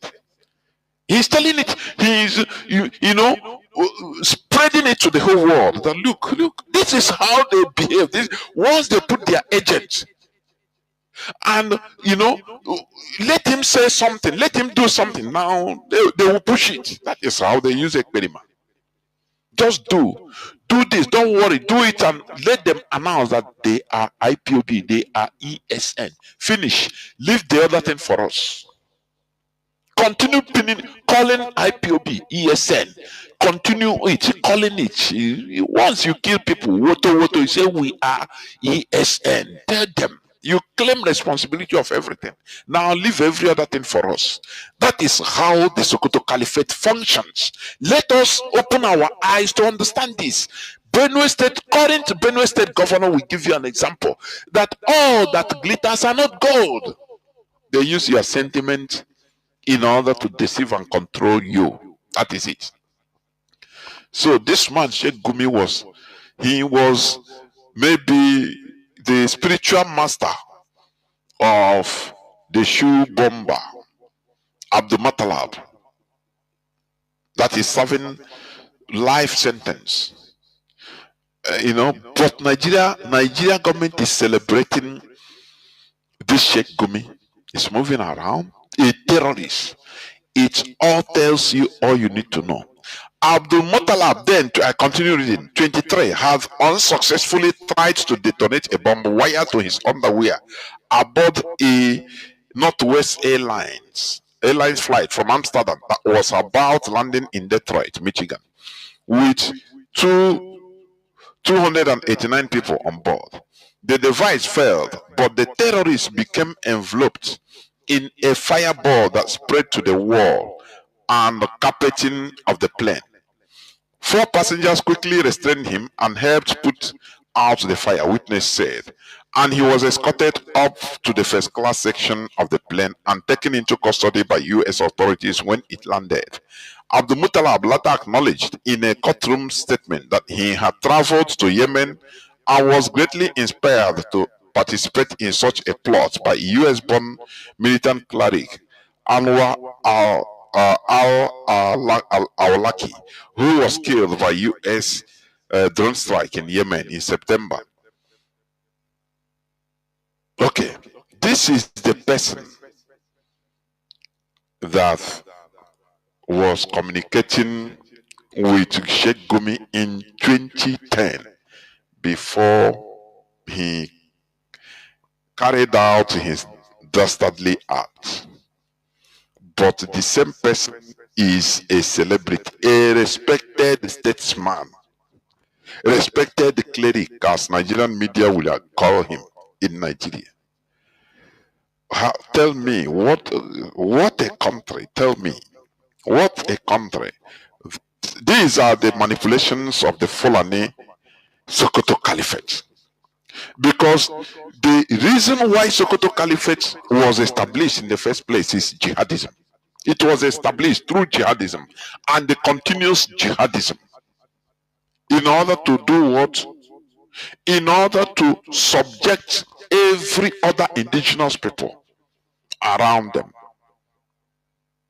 under the Fulani control. Every other indigenous people in Nigeria. That is the reason why Sokoto Caliphate is still standing. It was, go and study the Sokoto. I put out on my timeline that Sokoto Caliphate is the same as Islamic State of West African province. It is true. Because when you study the origin of Sokoto Caliphate, you will understand. It was established through jihadism. And they swear in order to carry on expanding, carrying out jihadism until everywhere in Nigeria becomes under them. Either you become Islamized in their own way or you are under the sword. That is what is going on. Now, let me read this last news headline news, please, because, okay, there's this one. I said, terrorists mock Tinubu government in video, insists KB school girls were not rescued but freed after peace deal. So they were freed and they were given money. Terrorists were given money. That is how they behave. Because all of them, this terrorism, Islamic terrorism by the Fulani terrorists, they call the bandits, headsmen and all of them, ISWAP, this and that, Boko Haram, Lakurawa, Mahamudia, all of them, they are working towards a single goal. The continuous establishment of the caliphate. To make sure that everybody is Islamized in their own way, their own version of Islam. For everybody to be under their colonization. That is it. Okay, this is today's news. Some of the terrorists holding abducted schoolgirls from Kebbi State have mocked the Nigerian government, claiming that the state power played no role in the students' release and insisting that only discussions with important people made the freedom possible. In a video obtained by Sahara reporters, the schoolgirls were seen seated on ground under the watch of armed men and were asked by their captors to state the current date and year. An operating attempt to verify the recency of the recording. Some of the terrorists appeared in the footage wearing what looked like soldiers' uniforms. They were also seen with brand new motorcycles, assault rifles, and other sophisticated weapons. Yes. At one point, a mass militant questioned the students about their welfare, asking whether they had been molested. The schoolgirls responded in unison, "No." "Do we leave you hungry? Did we protect you?" he asked again. The girls replied, "Yes." "We will release you so you can return to your parents peacefully. By God's grace, has anyone here spoken to you maliciously or used sexual words towards you?" The students answered, "No. All of you are in good condition by God's grace. We will release you based on the peace agreement and let you go home." Do you see? And they paid them a lot of money. But Nigerian government said they are being rescued, which means Nigerian government has failed. It's a completely failed state. Why not do this? Instead of torturing people, why not separate Nigeria? Leave all this, the caliphate, the Sokoto caliphate, to continue living in their system, in their medieval system, instead of trying to torture everybody under one Nigeria. What is so difficult about this? What? These people can live, separately among themselves. If they want, let them, let them take any type of Islam they want. I don't know. Let them grow wings. But let them leave other people alone. But they said, no, we must all be in one Nigeria. Why is the world doing this to us? Why? Now, as I said, let me read the last this thing. News headline. He said, "My tribesmen massacred 46 Christians in Plateau community despite my pleas," says the Fulani elder. Yes. Today's news also. A Fulani elder who has lived in Huti community, Manguna district, Bokos local government area of Plateau State for over 3 decades has confirmed that the gunmen who attacked the area, killing 46 people, were members of his own tribe. It's not hidden. All is about Fulani. Less than 1.5% of the population troubling and killing everybody. But you know what they hold them? They are manipulated. The Sokoto Caliphate manipulation, the hatred of for the Igbos. They increase the hatred of the Igbos to more than 100%, and pushed it become the norm. That even if your mother is killed by the Sokoto by the Fulani terrorists, and if somebody will tell you, "Oh, no, don't castigate the Fulani, otherwise it will be advantageous. It is the Igbos that are driving it. They are the people that are pushing it. Don't be with them. Your mother have died. Just leave it. Otherwise it will benefit the Igbo cause." He will forget his mother that was massacred by the Caliphate. This is how bad it is. This is a disease in Nigeria. The Igbo hatred. Even to the extent, you see some Igbos that are self-hatred. I cannot understand. When they are talking about IPOB, you see the venom in them. You see the type of venom in them. You cannot understand what is happening. This is how bad it is. Now, Mazi Obasi, please come in on this, please, before I open the lines, because as I said, we will not be too distant here. We'll be brief. Mazi Obasi, can you hear me, Mazi Obasi?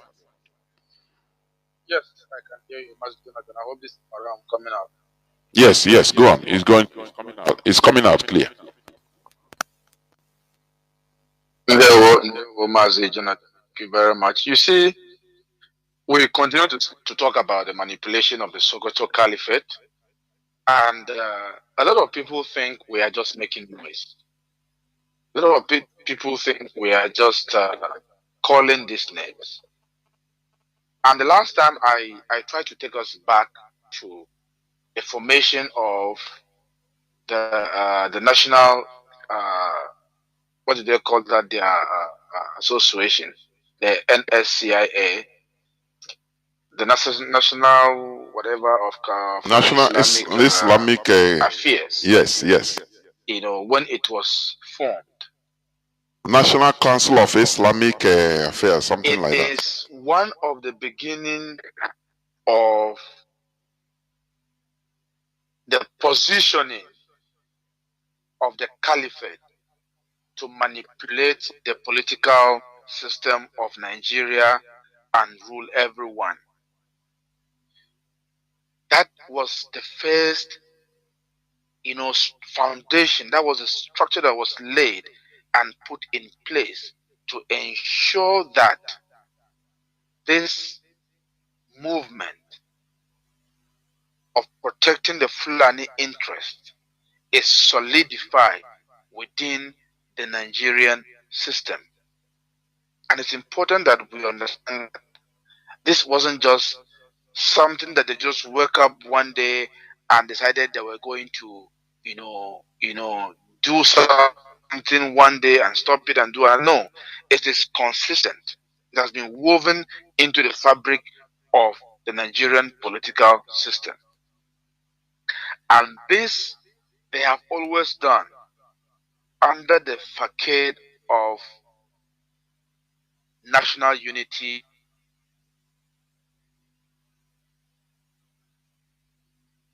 That is how they have been able to do. And this, they manipulate this area, they manipulate these things, and they use people against the others. Now, you can find this in how that association was structured and how that association responds to political crisis. It is important that we put these two things side by side. How was it structured? They structure it, I said it before and I'm going to repeat it this time. They structure that association, that organization that is supposed to be for all Muslims in Nigeria. They structure it and they preserve the President General to be consistently, forever, reserved for any Sultan of Sokoto. This is to make sure that they have a descendant of Sheikh Uthman Danfodio to be the head of this Islamic Council. That is one. And don't forget, when they did this, because they call a meeting,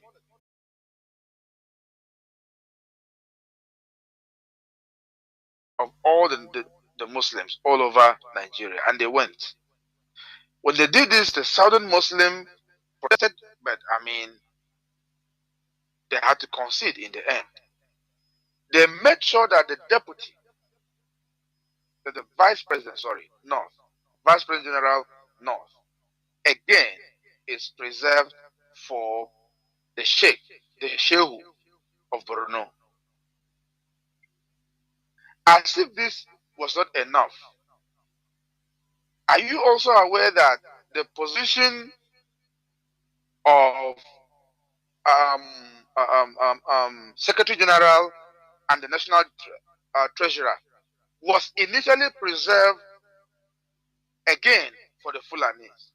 So when you have an organization that's supposed to be nationalistic in nature, and they make the President General fixed to be a Fulani, the Vice President General fixed to be Fulani, Secretary General fixed to be Fulani, National Treasurer fixed to be Fulani, how do you think this was going to be? And when they protested, they now created a new position of a national legal advisor. And if you are current with the history, you would know that that is when Dr. Latif Adegbite was appointed to be the national legal advisor. What authority does a legal advisor have in an organization? Ask yourself that. And they do this, they conceal this thing under the banner of, let's maintain, united front, like Mazonatan, like you said. If you go and complain this thing too much, the Christians will think that we are not united. Let's protect, Islam, and let's provide some kind of united front. Let's make it our religious tradition. And you ask yourself, at the expense of what? They are not forgetting their tribe in playing their religious politics. They ensure that the Fulanis are at the top, that they occupy every strategic position. And they wrote the constitution in such a way that no matter what you do, you can never separate a Fulani person from being the president general. They make sure that this is protected. And you think it's about religion, then you are dumb. You are actually stupid if you think it's about religion. It's about dominance. And they use religion to manipulate you into thinking you have to keep quiet in the interest of your religion. That is pure manipulation.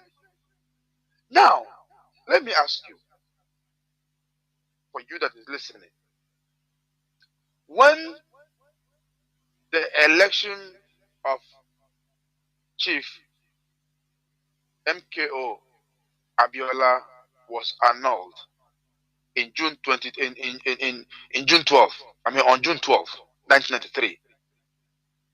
I want you, who is a Yoruba Muslim,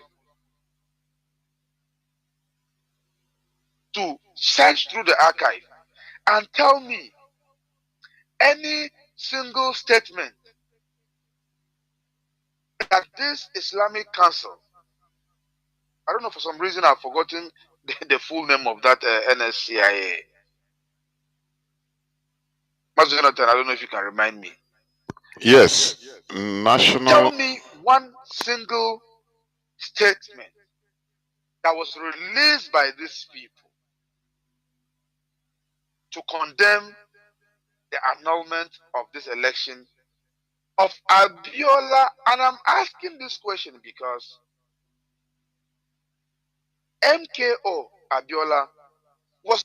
Mazi, are you here? It's a National Supreme Council for Islamic Affairs. National Supreme Council of Islamic Affairs. This man, MKO Abiola, wasn't just a Muslim. He wasn't just a Muslim. He was, at that time, the longest serving president of the Supreme Council of Islamic Affairs in Oyo and Osun State. He wasn't just a Muslim. And because of that position, he is the vice or the deputy president general of the National Supreme Council of Islamic Affairs all over Nigeria, the southern part. So he is a prominent Muslim and a prominent member of the Supreme Council of Islamic Affairs in Nigeria, being the vice president south. He contested an election and won overwhelmingly. The only free and fair election that anybody can boast of in the history of Nigeria, conducted by a well-deserving Igbo man. It was annulled by IBB, Ibrahim Badamasi Babangida. Annulled that election. There is no single statement, official statement, from the National Supreme Council of Islamic Affairs in Nigeria by its leadership that condemned that or even speak in solidarity of this their member. You know why? Because he is not a Fulani man. He's a Muslim. He's a prominent. He has built many mosques across Nigeria. He has paid for Hajj of multiple Fulani, pilgrims, including Yorubas.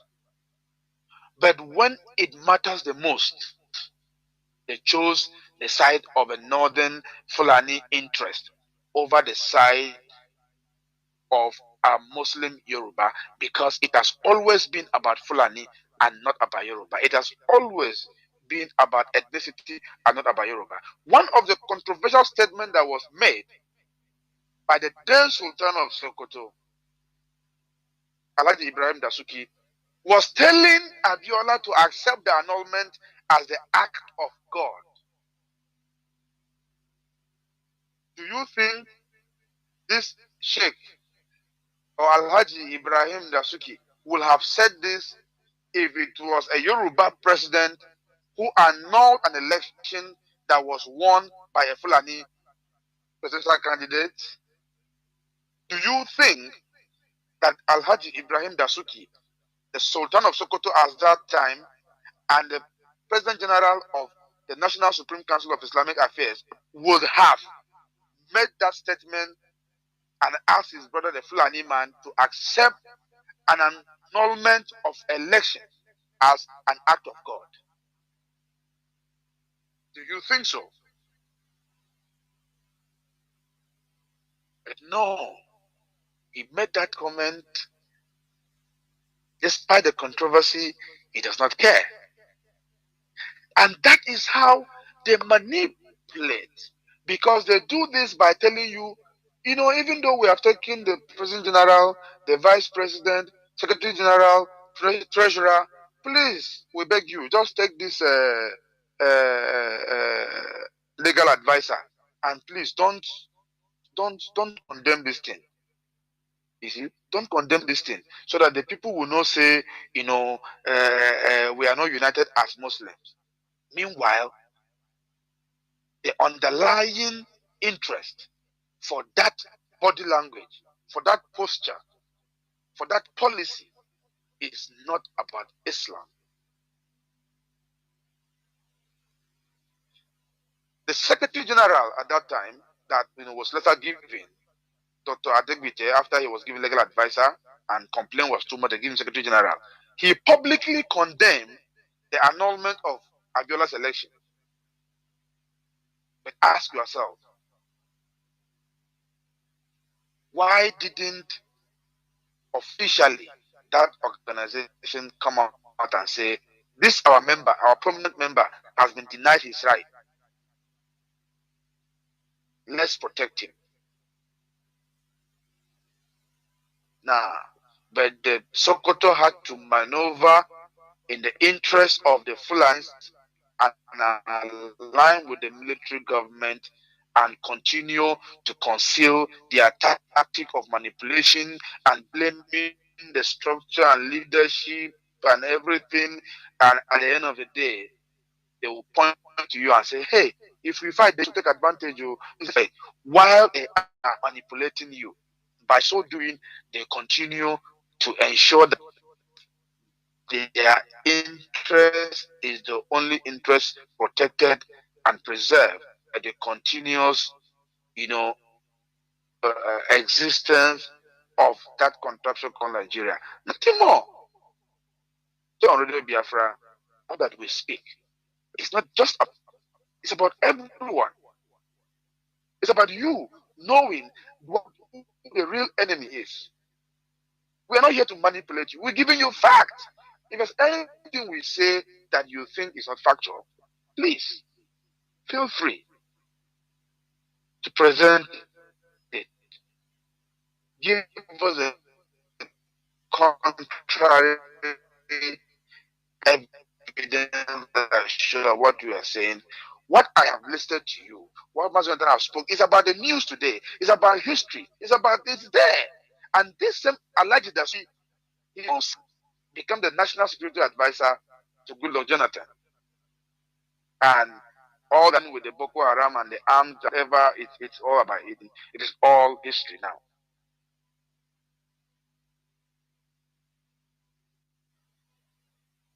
But they all leave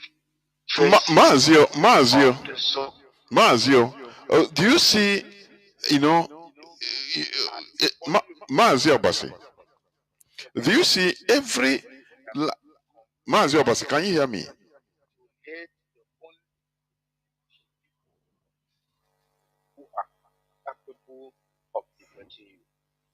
Mazio Basi. Okay. Do you see why is it that, okay, I'm just asking it for asking sake because I know. You know, you see check the governments. Check Sambo Dasuki was the security advisor, national security advisor to good Lord Jonathan. Check the Fulani, their position in every government. Strategic. Do you know security? Today, it is a Nuhuri battle. Check all the security advisors to non-Fulani presidents of Nigeria. It must be Fulani. Mazi, how this thing have happened like this? I can, sometimes you continue asking yourself, why has these people taken over everything, hijacked everything?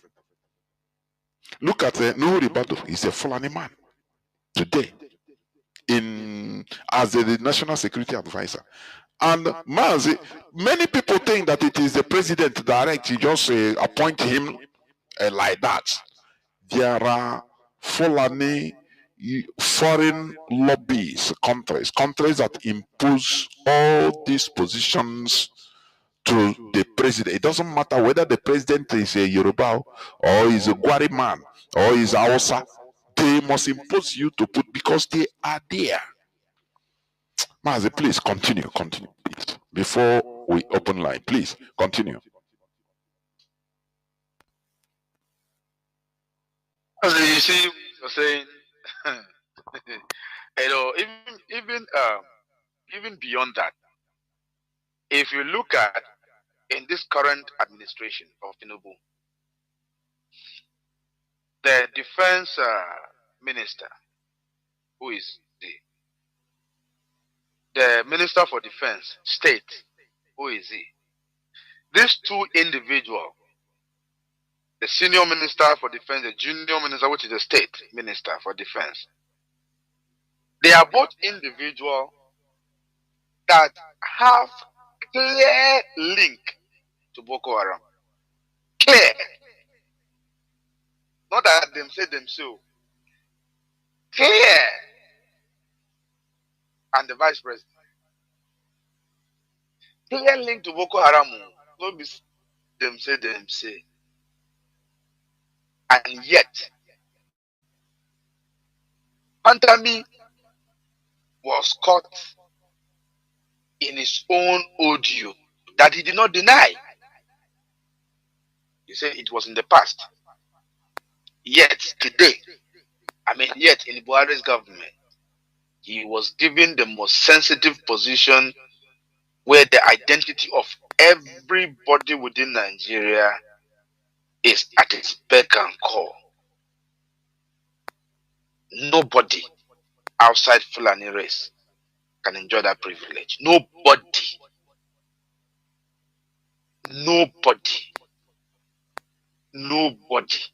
Mazi, nobody. Since what do you call it? Since 1999, I can tell you there are only 2 national security advisors that were not Fulanis. And guess what? One of them, which is Azazi, one of them served just for 1 year. In fact, actually less than 1 year. The other one served in acting capacity for just a very tiny short period of few months. The rest have been consistently Fulanis. Consistently Fulanis. Since 1999, let's even forget about, those days. And you call this a country where everybody needs to belong to. It is not. And we are here because we love liberation. We want to be free. We love when we see people free. We don't like manipulation. We have no business manipulating people. That is why we hate manipulators. We hate manipulators, and we make sure that anybody who is politically, suppressing people, accusing some kind of injustice, when it only serves the interest of their tribe, even against the interest of their own high-ranking members of their religious group. As long as it serves the interest of their tribe, they are okay with it. We are against such thing because that is not who we are. And that shouldn't be.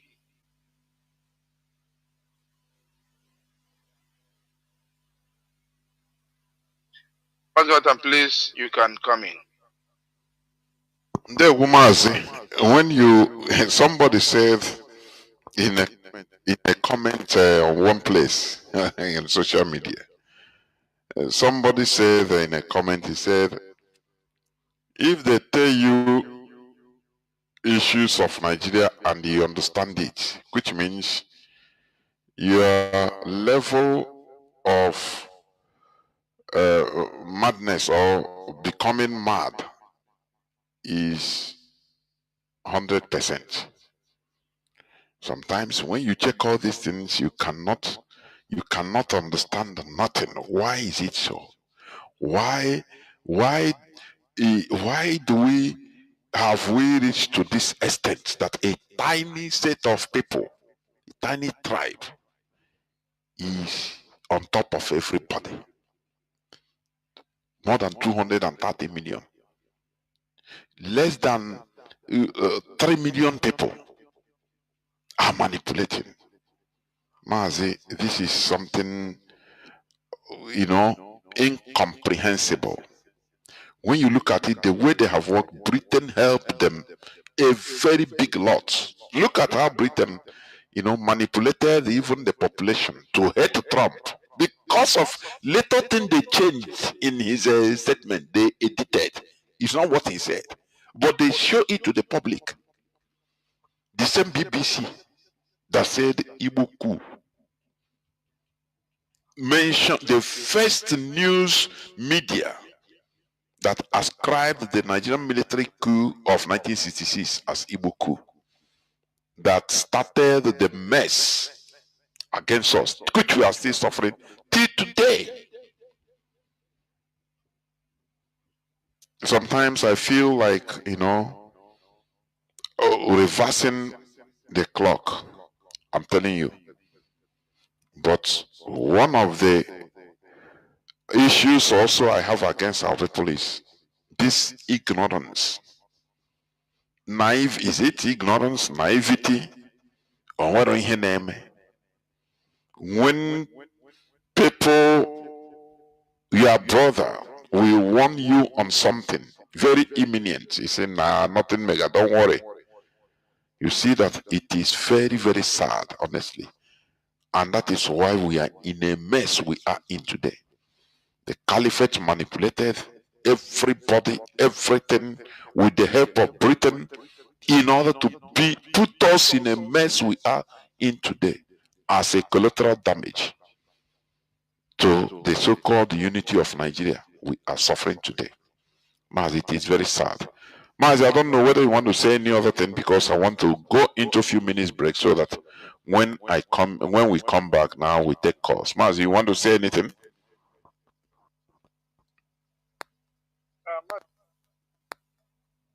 Yeah, I'm in house. I realized my audio was having issue. I don't know. Was I coming out? Yes. Yes, Mazi, you are coming out. I tried to regulate it. Okay, I was coming out then, right? Yes. Go ahead. No, I said if you want to say anything now, I will go into a few minutes break so that when we come back, lines will be open so that people will call in.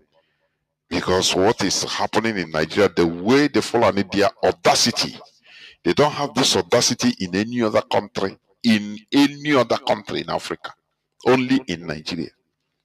I am telling you, because that is the place they have taken to be their promised land.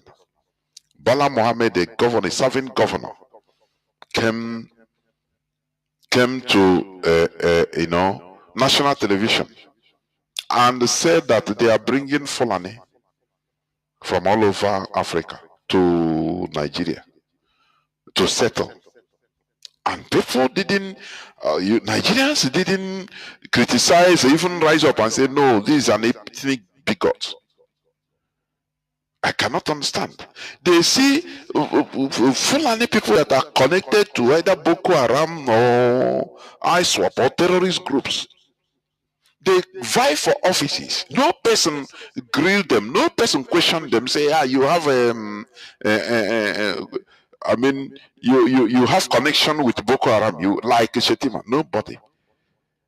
Look at Peter Obi. Everywhere you go, the first question, IPAB, IPAB, Nigerians. Nah, Mazi, this world no balance. So you see this world in no balance. You are a sinner if you are weak. Let me put it like I say, you see that sinner. Yeah, they are talking.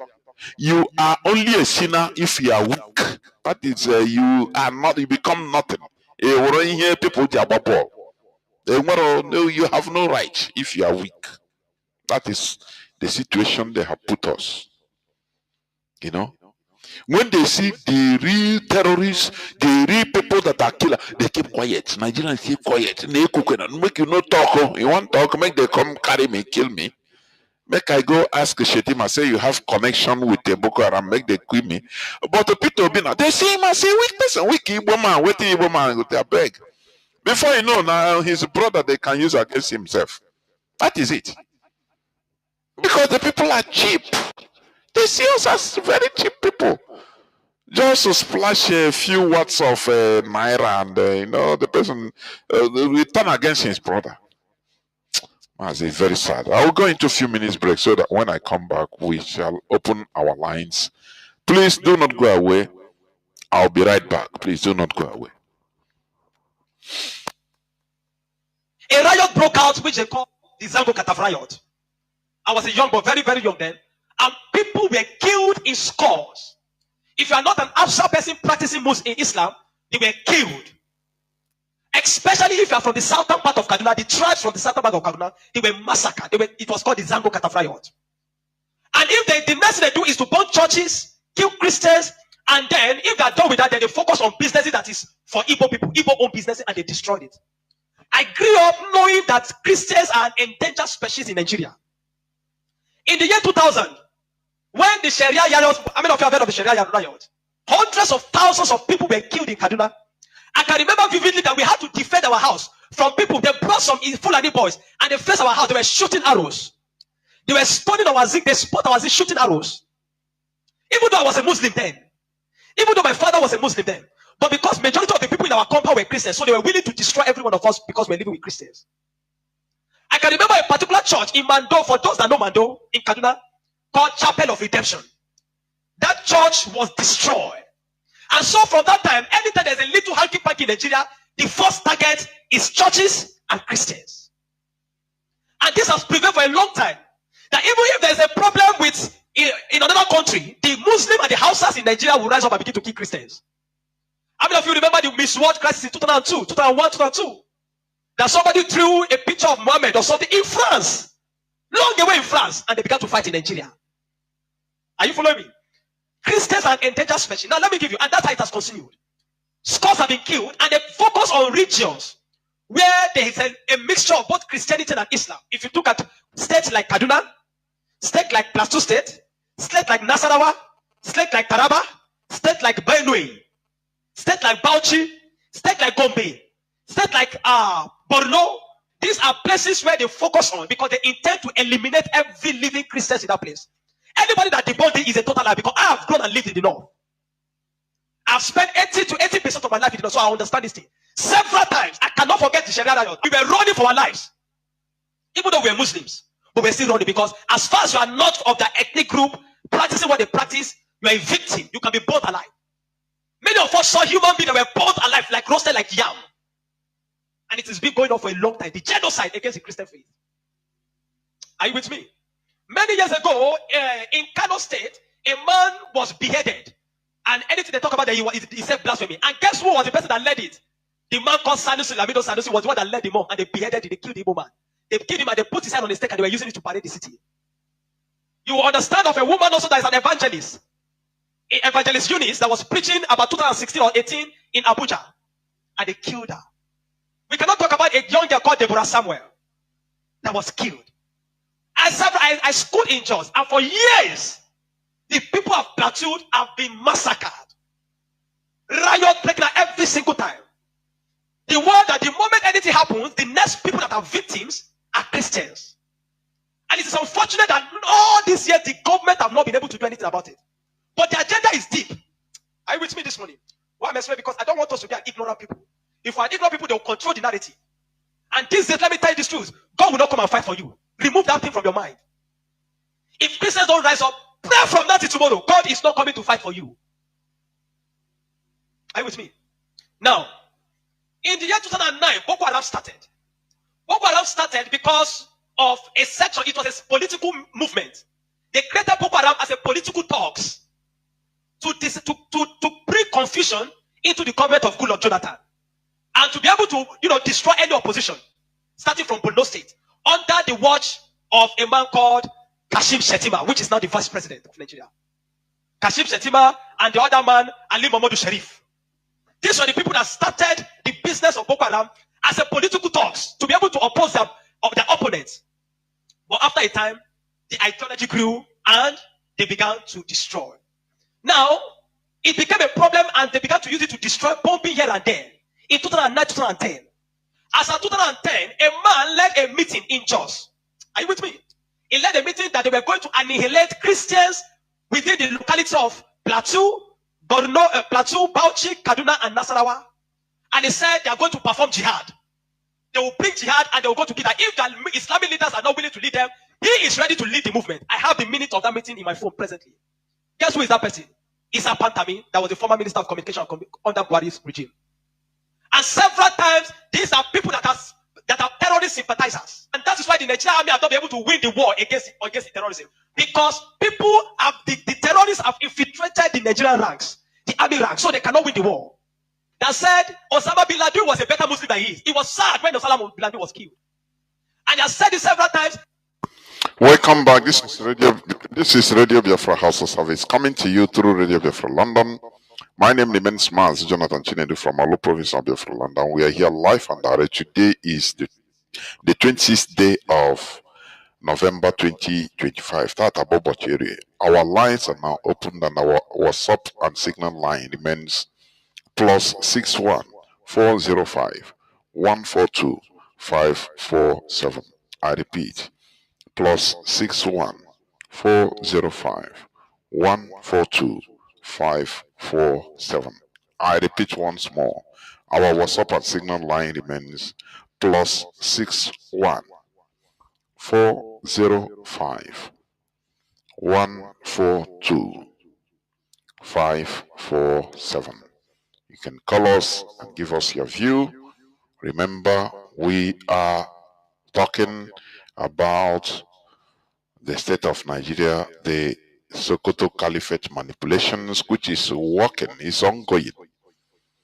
As Nigeria can even go to the extent of paying foreigners in America in order to protest, to carry placards of what they don't know, that there is nothing like Christian genocide. These are the manipulations of the Caliphate.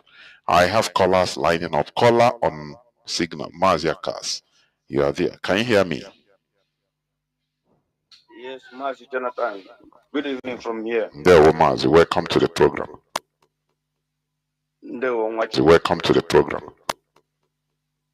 Ndewo nwa Chineke. May Eze Chukwu Kabiyama continue to guide and protect and give you the strength to keep on doing hard work. You know, sometimes, just as you said in this program, when you begin to reason how Nigerian works, sometimes the head feel like exploding. You understand me, Mazi? But as long as we are still, kept in this zoological country called Nigeria, we must keep on exposing them. We must keep on telling the truth.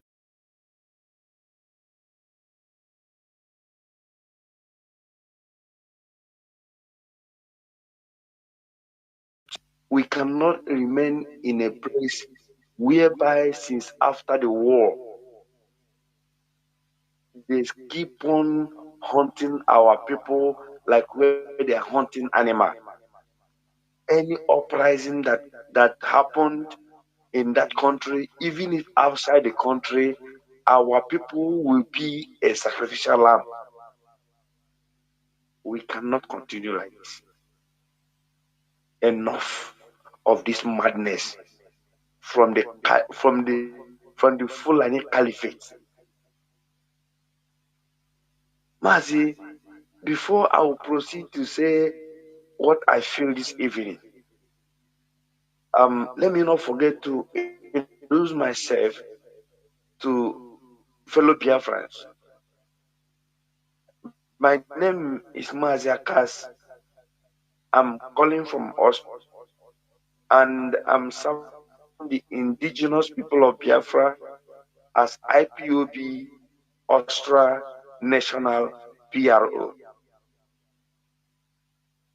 Mazi Jonathan and my brother Mazi Obasi, I really, heartfelt thanks for this job, for this tedious job that you people have made up your mind that you must do. But what Nigerian government did not understand in what we are fighting for is that we are freedom fighters. Nobody is paying us. Mazi, the worst thing that can happen to any government in the world is when you are fighting people that are not being paid to do a job. Of course. We are nobody rather Volunteer we forces. put our own. Volunteer force. This is what Nigerian government don't know. And they thought by extraordinary rendition of our leader Nnamdi Kanu from Kenya to Nigeria to the kangaroo justice they give to our leader, it will make IPOB to be silent, or it will make us to be sober, or it will make us to fold our hands and begin to mourn. Now we start even things when we are not doing when they've never even sentenced our leader. Now we will begin to do them. Nigerian government will suffer in the hands of IPOB. I swear before Chukwuka Biama, what they will see from IPOB, for this nonsense injustice they have committed, that the whole world is watching them. Even when Mazi Nnamdi Kanu, Mazi, I said I want to, if I got the opportunity for you to pick my call today, I will plead that this question that our leader Mazi Nnamdi Kanu asks Nigeria, show me the law where you are judging me from. Repeat law that is not existing in Nigeria. You use it to place a judgment to a freedom fighter, innocent man that is fighting for the injustice meted upon his own people. Something they wrote for Motoshaw, a man that called himself a judge. They wrote something for him and he read it out without shame. And this shall be our mantra as IPOB. We will keep on asking Nigeria, show us the law, show us the ground, show us where you lay your hand to penalize our leader, or to put our leader, or to sentence him for life imprisonment. Show us the law. And even the protests we are going to hold here in Austria, we are going to ask them, show us the law. I plead that every protest that we are going to be mounting all over the world, we will be asking Nigerian government, show us the law where you hold your hand to claim that our leader Nnamdi can have committed a crime to the extent, sentence him to life imprisonment. We cannot keep quiet. IPOB is peaceful. All we are doing is to make sure that the whole world will hear our cry, what will be suffering from Nigeria since 1945 till today. Any uprising in Nigeria, Biafrans and Igbo people will be a sacrificial lamb. We will always spill our blood in Nigeria. And at the end of the day, you said we are the problem. And now we said, okay, thank you very much. We are the problem. Allow us to carry our problem to go. The same people said no, that we must stay here and suffer with. And you ask yourself, which type of madness is this? If I marry a woman, and the woman that I married said that from today she no loves me anymore, and she's going to quit out of the marriage. And I was the one that was complaining that this woman is not good. She's giving me trouble. Even there's something she's doing in my house that goes well with me. And at the end of the day, this woman said, "Okay, I will turn back and run to the gate and tell the woman you are not going." Is it not sickness? Mazi Jonathan, there is nothing Nigeria will do that will make us to stop what we are doing. It doesn't matter the hold our leader. Some people are saying they took our leaders to Sokoto. Do you know the mindset? I know we think ahead. We think 1,000 ahead of Nigeria before they do anything. And we are not pleading for Nigeria. Mazi Nnamdi Kanu is a thorn on their neck. Whatever that pleases them, they can do. But you see, this thing, Mazi Nnamdi Kanu have put in the neck of Nigerian government, it will destroy them. This man loses nothing. He has lost everything. So Nigerian government holding him. He is a thorn on their neck. Anything they do with him is a problem. Because people have seen the injustice they place on this man. People have seen the issues that are placed on the IPOB. Government has been, penalizing on the head of the Indigo in Nigeria. Anything we do, they kill us. We complain, they kill us. We talk, they kill us. Even these people today, Mazi, we call the so-called idiotic politicians and spokesmen, and so I don't know what I'm going to call them. They become a beggar. They don't have a mind of their own. They can't speak for their people. They are handicapped. They are speechless because of the situation they have put themselves in Nigeria. Before they will speak to us, they will go to Sokoto in front of what is that called? Sudan of Sokoto, and go there and kneel down before their front and be begging a man with the same scrutum they have. This is how these people have, the level they have brought our people down. And they are not going to help us. We are going to help ourselves from this predicament. We are going to help ourselves to free ourselves. We are going to help ourselves to remove ourselves from Nigeria, because we cannot continue. They have killed us or not enough. We are the Christian part of this country.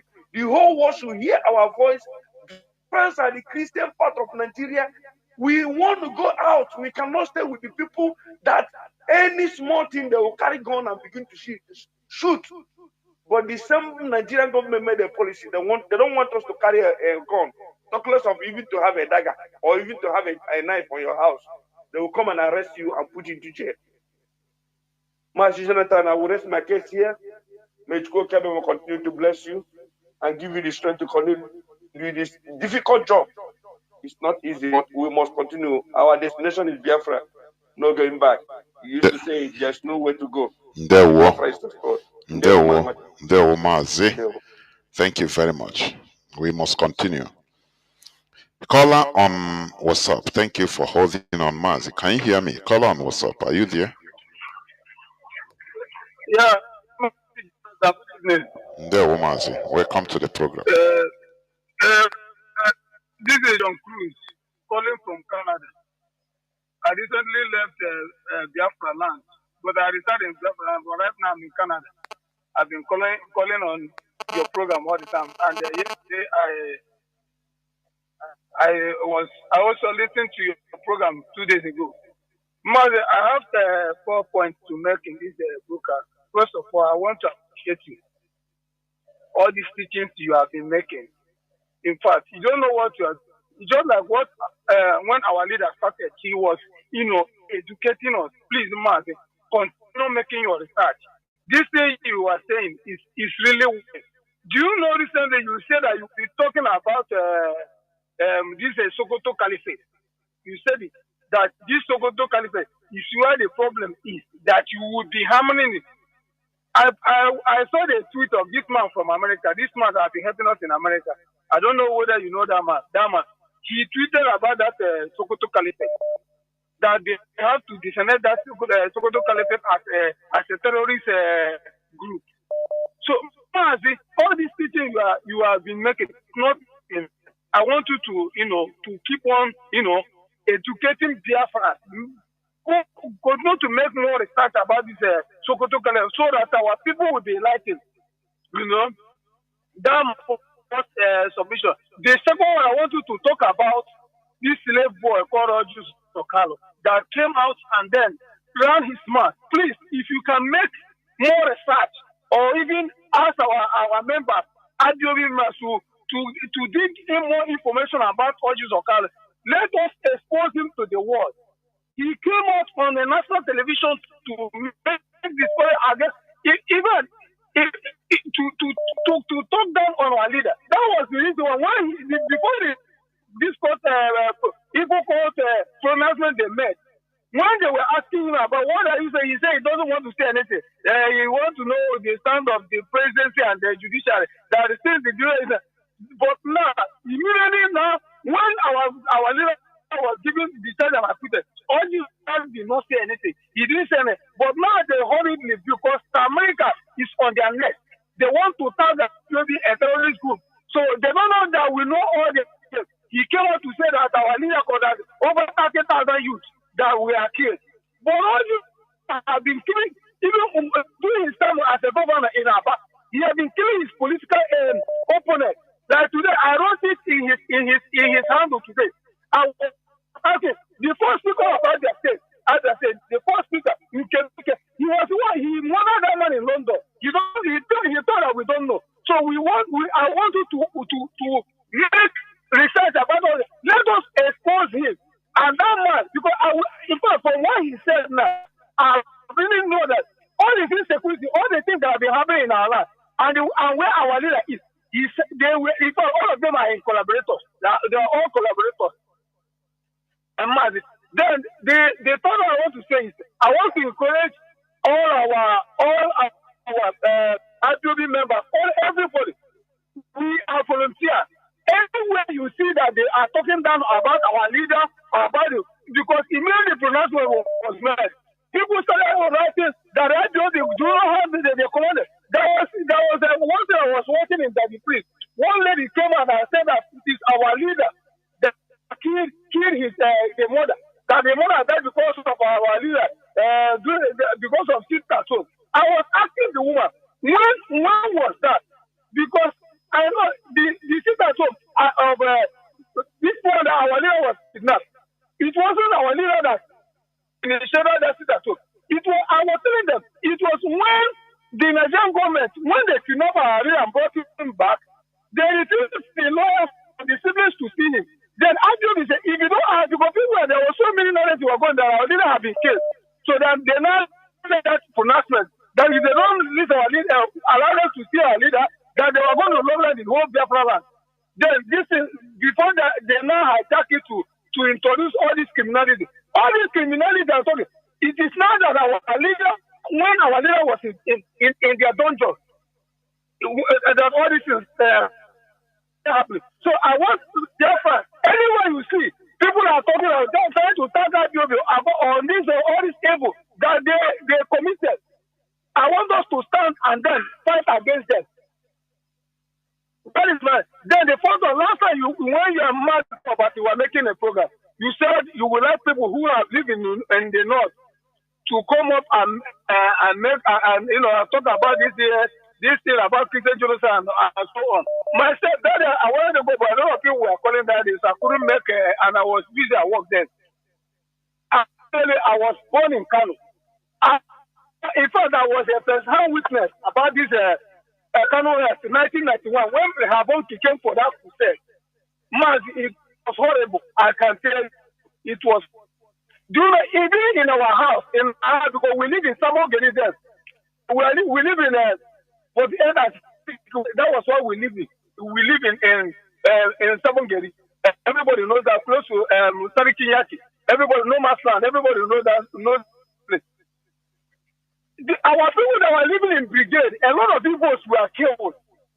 There's this one of my cousins from my village. This guy, the dad was killed in Kaduna, and the father was killed. He was born alive during the Kaduna own rail. Because I think that after Kanu rail the next one was Kaduna. That man was killed and born. His cause was no sense. So I want to tell you that my father, my parents lost everything they have in Kanu. I'm telling you, I'm not exaggerating. I'm telling you a concerning information. There was my uncle here that is living in Canada. Do you know he was taking his bed when the riot started? Smoke was in his eye. He has to rush out of the bedroom with stone.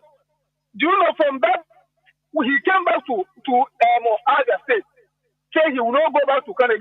He didn't go back to Kanu State again. He said there's nothing will make him to leave it because that place every Friday. Whenever you're in the market, you must go home because every always starts Fridays. Whenever they go for that party, it's when the rest start. So, Mazi, this is what I want to say in my own experience that I have when we were living in Kanu. Thank you, Mazi. I want to appreciate you. I don't like praising because we are freedom fighting. I don't praise people, but anything you know you are doing that is good, that will bring us to Biafra, I encourage everybody to continue. Let us not be worried. In fact, we are called, we are volunteers. If I hear some people say, because of this, look at what this one is doing, that I'm no longer doing. In fact, that person is not called. If you are called, you don't look at people. Like me, in this struggle, we're in this struggle of Biafra. I don't even have a friend. I don't do gang. If I feel that you are doing anything against our movement, I call against you. Most of our comments are even, yeah. Mazi, thank you so much for this time. Thank you. Thank you very much. We must continue. Caller on WhatsApp. Can you hear me? Please go on. Oh, good evening, Mazi. This is Obi calling from the UK. It's really sad what's going on. Good evening, Mazi. It's really sad what's going on in Nigeria right now. Even for our leader to be taken down like this, it's painful. But our struggle has just begun because if Mazi doesn't go down this way, we're not going to get Biafra because Mazi has never compromised. That's why they took him down like this. He stood up for all of us, and I'm so ashamed of the whole Nigerians. All of them are supporting Fulani. Look at all of them. Yesterday, they caught a soldier taking bullets to go and give to all these Boko Haram and all these Fulani terrorists. Today, again, they're calling out the list of the people that brought Boko Haram into Nigeria. This guy's name is the former governor of Kaduna, El-Rufai, and the Sultan of Sokoto. His name is there. They're all into Nigeria. Thousands of them to destroy Nigeria. And all those camps all those places that were so they're Fulani, their camps. They were sent there to train. And when they finished their training, all those Sultanos, they were there. They were giving them vehicles, money to destroy Nigeria. 6,000 terrorists taking all the whole 200,000, 200 million Nigerians and no one is standing up. All the whole people are against Igbo people. IPOB, everything is IPOB. Oh, Nigeria wants to be everything. Nigeria unite. Nigeria has never been united. I was born in England, about when should Nigeria to leave, and I saw when I was a child. I was in Lagos. You know they used to borrow bikes in Lagos, Nigeria. I was a child, and I know this thing. You woman called me Omoyibo. Nobody told me about the war. But when you call someone a child something he's never heard before, I recognize that. It's till I came into England again and I started to hear IPOB speak. Then I come to understand what's going on in Nigeria. It's a tribal bigotry is going on there. Serious genocide against Christians. They're deceiving themselves. I can't believe America is trying to come and deliver us. All their day is crying. Even this Gumi is crying. The reason is called not to come and deliver Nigerians, but because they don't want Biafra to come. Gumi was saying it in Hausa. He was there saying it. And look at that cloud. It's coming to say it's going to release our leader if he's on good behavior. What kind of behavior is that? We are upset. We don't need their help. That's the bottom line. They don't need their help. All we want now is for us to push harder to get Biafra. Even if it's a Christian Biafra, we'll take. Because that's what we need now. People need to come together. We need to fight. The war is on. There's no compromise. We don't want Nigeria. Nigeria doesn't want us. There's nothing there for us. The UK has been supporting these terrorists for such a long time because they get all is 80% oil. That's why they don't give a toss about no one. It's really sad what's going on. Every ball of them is sitting silent. 2030 we come, Nigeria will be full-alized. That's what they're saying. It's there in the record. 2030, they've got 5 years. Nigeria will be totally full-alized. That's why we need to start now. Me, I'm 24 hours bossing on my ex. I am sending in all the tricks I can do. Our people need to double our efforts. There's no going back. There's only Biafra we have. Look at this guy now, Gumi. One referee. He's put out an arrest warrant with ICC to go after Gumi. Even Ruben Abati was saying it. Then I went into my ex and I found out. And I found it. They've put an ICC warrant for him. Hopefully, it will come out properly. That's why you haven't heard Gumi speak today. He's heard in news. I arrest my case here, Mazi. The job you're doing is fantastic. We need to add extra effort. Even in the East, if we have to build up soup kitchen to help our people and impoverish, we need to do something for our people. Please, Mazi, arrest my case and let others follow the point. Thank you very much. There will Mazi. Thank you. Thank you, brother. There will. Thank you, bye. Caller on signal. Can you hear me? Caller on signal. You'll be the last caller. Caller on signal. Yes, can you hear me?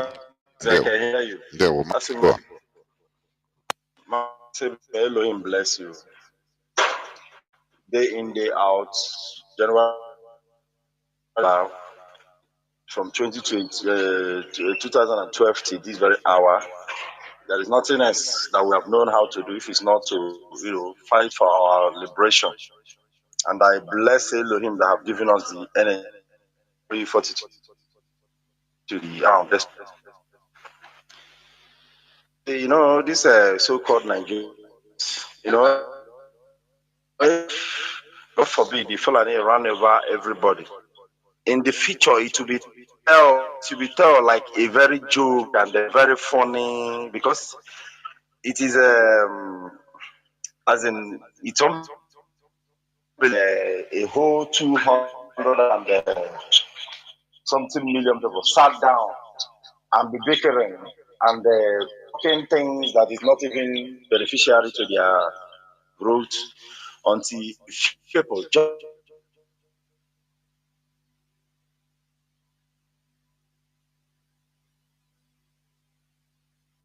Mazi, are you still there? You are reconnecting, Mazi. Can you please go on, Mazi? I'm sorry, am I coming out? Yes, you are now. Talk about the Western conquest of this thing, Westerners in Africa. That a few Westerners came to Africa and ran over everybody. And if you are watching, you see that these people have already taken over everywhere. It is just for them to just blow whistle. In our front, state to state, from city to city, from village to village. Rather, what they are telling you that they cannot get to this place. And when they get to that very place, the people that is in the other side will be saying, they cannot get to this very place. Just don't know how we ended up in being in this very dungeon where people are dead, like dead body. Even the dead bodies that is in the cemetery are far better than them. Be it any tribe, be it Yorubas, be it the Fulani, be it the Hausas, have been, is just elongating or giving the Fulanis a very easy for everybody. And sometimes they do these things so you don't even know what is inspiring them, just like this very government that is in power. Is Chinedu and the so-called gangsters that they are promoting the Yoruba investment, or anyway individually are being bettering their lives? I just don't know. What did they gain? Look at what the Sharia, the criminal judge. Just it looks as if where market people are passing judgment to one of their market sellers. Nothing is being done by the law, nothing proven by the constitution. Everything you're just doing because you have the hammer, you are in the executive, the army and the police is in your hands. Where even animals can't even pass such kind of as in judgment. You say you condemn, you are sending him to Sokoto, and he said that body, he said just ago and organization had you okay, and the person you are persecuted is telling you that one section of your law that you are using to try me. You that have sat down in that very place, that have seen all the rendition, all the assassination, all the court cases, all the discharge and acquitted by the Court of Appeal, the Supreme, none of these things, these people, they just waved it aside because they are empowered, they can do whatever they like. But they that made easy agitation to be, difficult, makes, people standing up to take any other actions to liberate themselves very easy. And the only option, we are hell bent, based as we are now. Even our spirits, our souls, our flesh, need to go out from this so-called this devilish Nigeria. There is nothing humanly, physically, spiritually, economically, that we are, that is still holding us. As we are here, we are all dead in Nigeria because everything you're doing is all tainted in demonic, devilish activities, which have swallowed the lives of our people from ages. You people that is sitting now, that is running around like rats, they pour hot water in their holes. You people engineered and strengthened this so-called demonic Fulanis that is killing everybody. Continually even turning everybody down with your myopic and wicked jealousy and envy. What has the Igbo man done since the onset of this Nigeria? What we are saying, we will keep saying it, after 50 years, you people will come to that position. Ojukwu negotiated for regionalism. That same cost, you people will gang up together to kill us 1 million, starve 2 million, shameless nation. And you are now running around like headless chicken for regionalism and all of those things. We are not in considering anything. I'm thanking Elohim, which have used Mazi the Kanu. You people think you're fighting flesh and blood. The job has been done. Ears have heard it. Even the dead have known. And the day, and what I'm just, let me not even stretch myself, every Biafra should line on with the DOS. It is not easy to have an organization which people that have dedicated their lives and in every way have shown it. Let us rally around these very people. Let us do the needful. Please, I'm also begging the DOS to look for me, dig and how they will participate in this, because there is need for every one of us to be armed. There is need for the organization to get everything necessary in every way. We have already done the mental this thing, and we're still physically. We must participate, do the contribution, do the everything. There is nothing you're saving money for now, because one of the days it will all escalate, and there is nowhere you will run to. Not that anybody will come. Is it this demonic, this slaves politicians that we have in the East? Mazi, I will use this time to thank everybody, especially the doers and everyone that is standing. Anytime you see your struggle, anytime you see whatever that you are into is in the peak of wickedness, tyranny, and difficulties, that is when it's coming to an end. Our destination is in our hands, and it is not far from us. In no distance time, if we keep faith and double our hustle and double our struggle, we will run down these people. They are already on the floor. Mazi, I say, may Elohim bless you. Bless everyone that is hearing my voice. Thank you, Mazi. And this is where I'm going to switch off the phones, please. Do not call again, and because we are on the verge of closing. Mazi Obasi, please, I want you to make your patent shot. I mean, your closing remarks, please. Mazi Obasi, can you hear me? Mazi Obasi, can you hear me? Please. I can hear you, Mazi Jonathan. Okay, please, make your patent shot, please. Once again, thank you, listeners, for giving us this opportunity to speak to you. It's always a pleasure, and that's why we do what we do. For those of you who still believe in Nigeria, I want you to think about this. What happened in Plateau in 2002, for which a state of emergency was declared? What happened in River State recently, for which state of emergency was declared?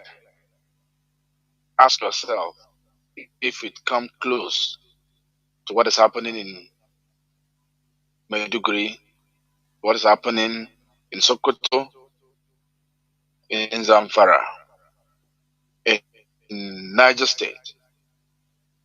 Ask yourself, why has there not been any state of emergency declared on these places that lives are taken on daily basis? What happened in Zakibiam? What happened in Udi? Ask yourself. Compared to what is happening in Zamfara, to what is happening in Benue, to what is happening, in Sokoto, compare it to the action that was taken against the people of Zakibiam, against the people of Udi, and ask yourself, does it look to you like a double standard or not? And ask yourself, what does this other community or states that receive maximum, punishment from the government of Nigeria and the ones that are being pampered, ask yourself, what does these two categories of people have in common? Since most of you don't want to think, I'll help you. Zakibiam Anodi is occupied by indigenous people who are not Fulani and who are Christians. These other places in Zamfara, in other part of Sokoto, in other part of Katsina, in other part of Niger State, were spared and are still being spared and pampered because the people killing generals and all army officers, including attacking a whole barracks, are Fulani. Can you imagine that a barrack in Bayelsa, in Delta, in Benue, there are barracks there, in Lagos, in Osun State, in Ibadan, Oyo State, Ekiti State, were by Yoruba people, or by Bayelsa people, by Delta people. Do you think that that town will still be existing today? A brigadier general was shot on camera. Everywhere is still quiet. So if you're a Biafran, whether you like to identify as one or not, and you think your proof of loyalty to the caliphate is attacking your own people, think twice. Think twice. And there will no more Chineke. Mazi Jonathan, please, I yield the mic. There were Mazi, and there were Biafrans and lovers of freedom. Thank you for listening, and some of you that called and those that I couldn't pick their call, it is not voluntary. We must continue. The Nigerian government is making a very great mistake by thinking that IPOB is totally hinged or centered on Mazi Nnamdi Kanu. Mazi Nnamdi Kanu is the leader of the indigenous people of Biafra, but IPOB is a global institution. Therefore, we must continue what we are doing. Mazi Nnamdi Kanu is at the front. Incarcerating Mazi Nnamdi Kanu will never,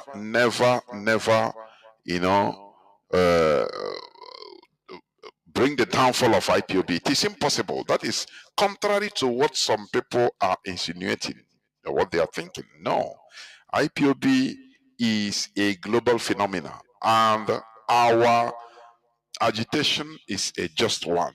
Therefore, Mazi Nnamdi Kanu, IPOB is not the first organization or movement that has his leader or her leader incarcerated. Never. Mandela, though he was fighting against apartheid, he was incarcerated, and many others.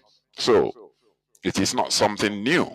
The only issue is that IPOB is a global issue. A global institution. We are not perturbed. We must continue fighting, and it is now that we even quadruple our efforts, because IPOB is indestructible. Those that are thinking that the incarceration of Mazi Nnamdi Kanu will bring down IPOB, you are in a cloud cuckoo land. You are fantasizing. There is no surrender, no retreat. We must continue to making sure that our goal is reached, and it is the total restoration of Biafra. Some of our people are trying to make us believe that, oh no, Biafra is no more, so don't talk about it. No, we cannot pretend. We cannot wish away more than 5 million lives lost, during that genocidal war. We can never forget about it. We can never forget about genocides committed against us. Armenia genocide was committed, and after 100 years, the people were still fighting for that genocide to be recognized as, a genocide, and they got it. Therefore, We will not wish away the people, our people that have been massacred, killed, that died in agony. No. Therefore, we must continue what we are doing until our goal is reached. Thank you for listening. Biafra remains our ideology. Biafra remains our destiny. It is our religion. Therefore, we must continue, and I encourage each and every one of us to continue. No retreat, no going back. Quadruple your efforts and support what we are doing. Even financially, contribute, double your efforts in contributing in what we are doing. Do not mind all those propagandas and blackmailers that are telling you ESN killed this, ESN killed that. No, these are government agents that we are used, criminals, government agents through Ekperima that we are used in order to commit a crime, so that to make you the result, I mean, the intended motive was to make you turn against IPOV, to turn against ESN. But we are wiser. From me, Mazi Jonathan Chinedu, from here, including Mazi Obasi, it is simply good evening. Biafra,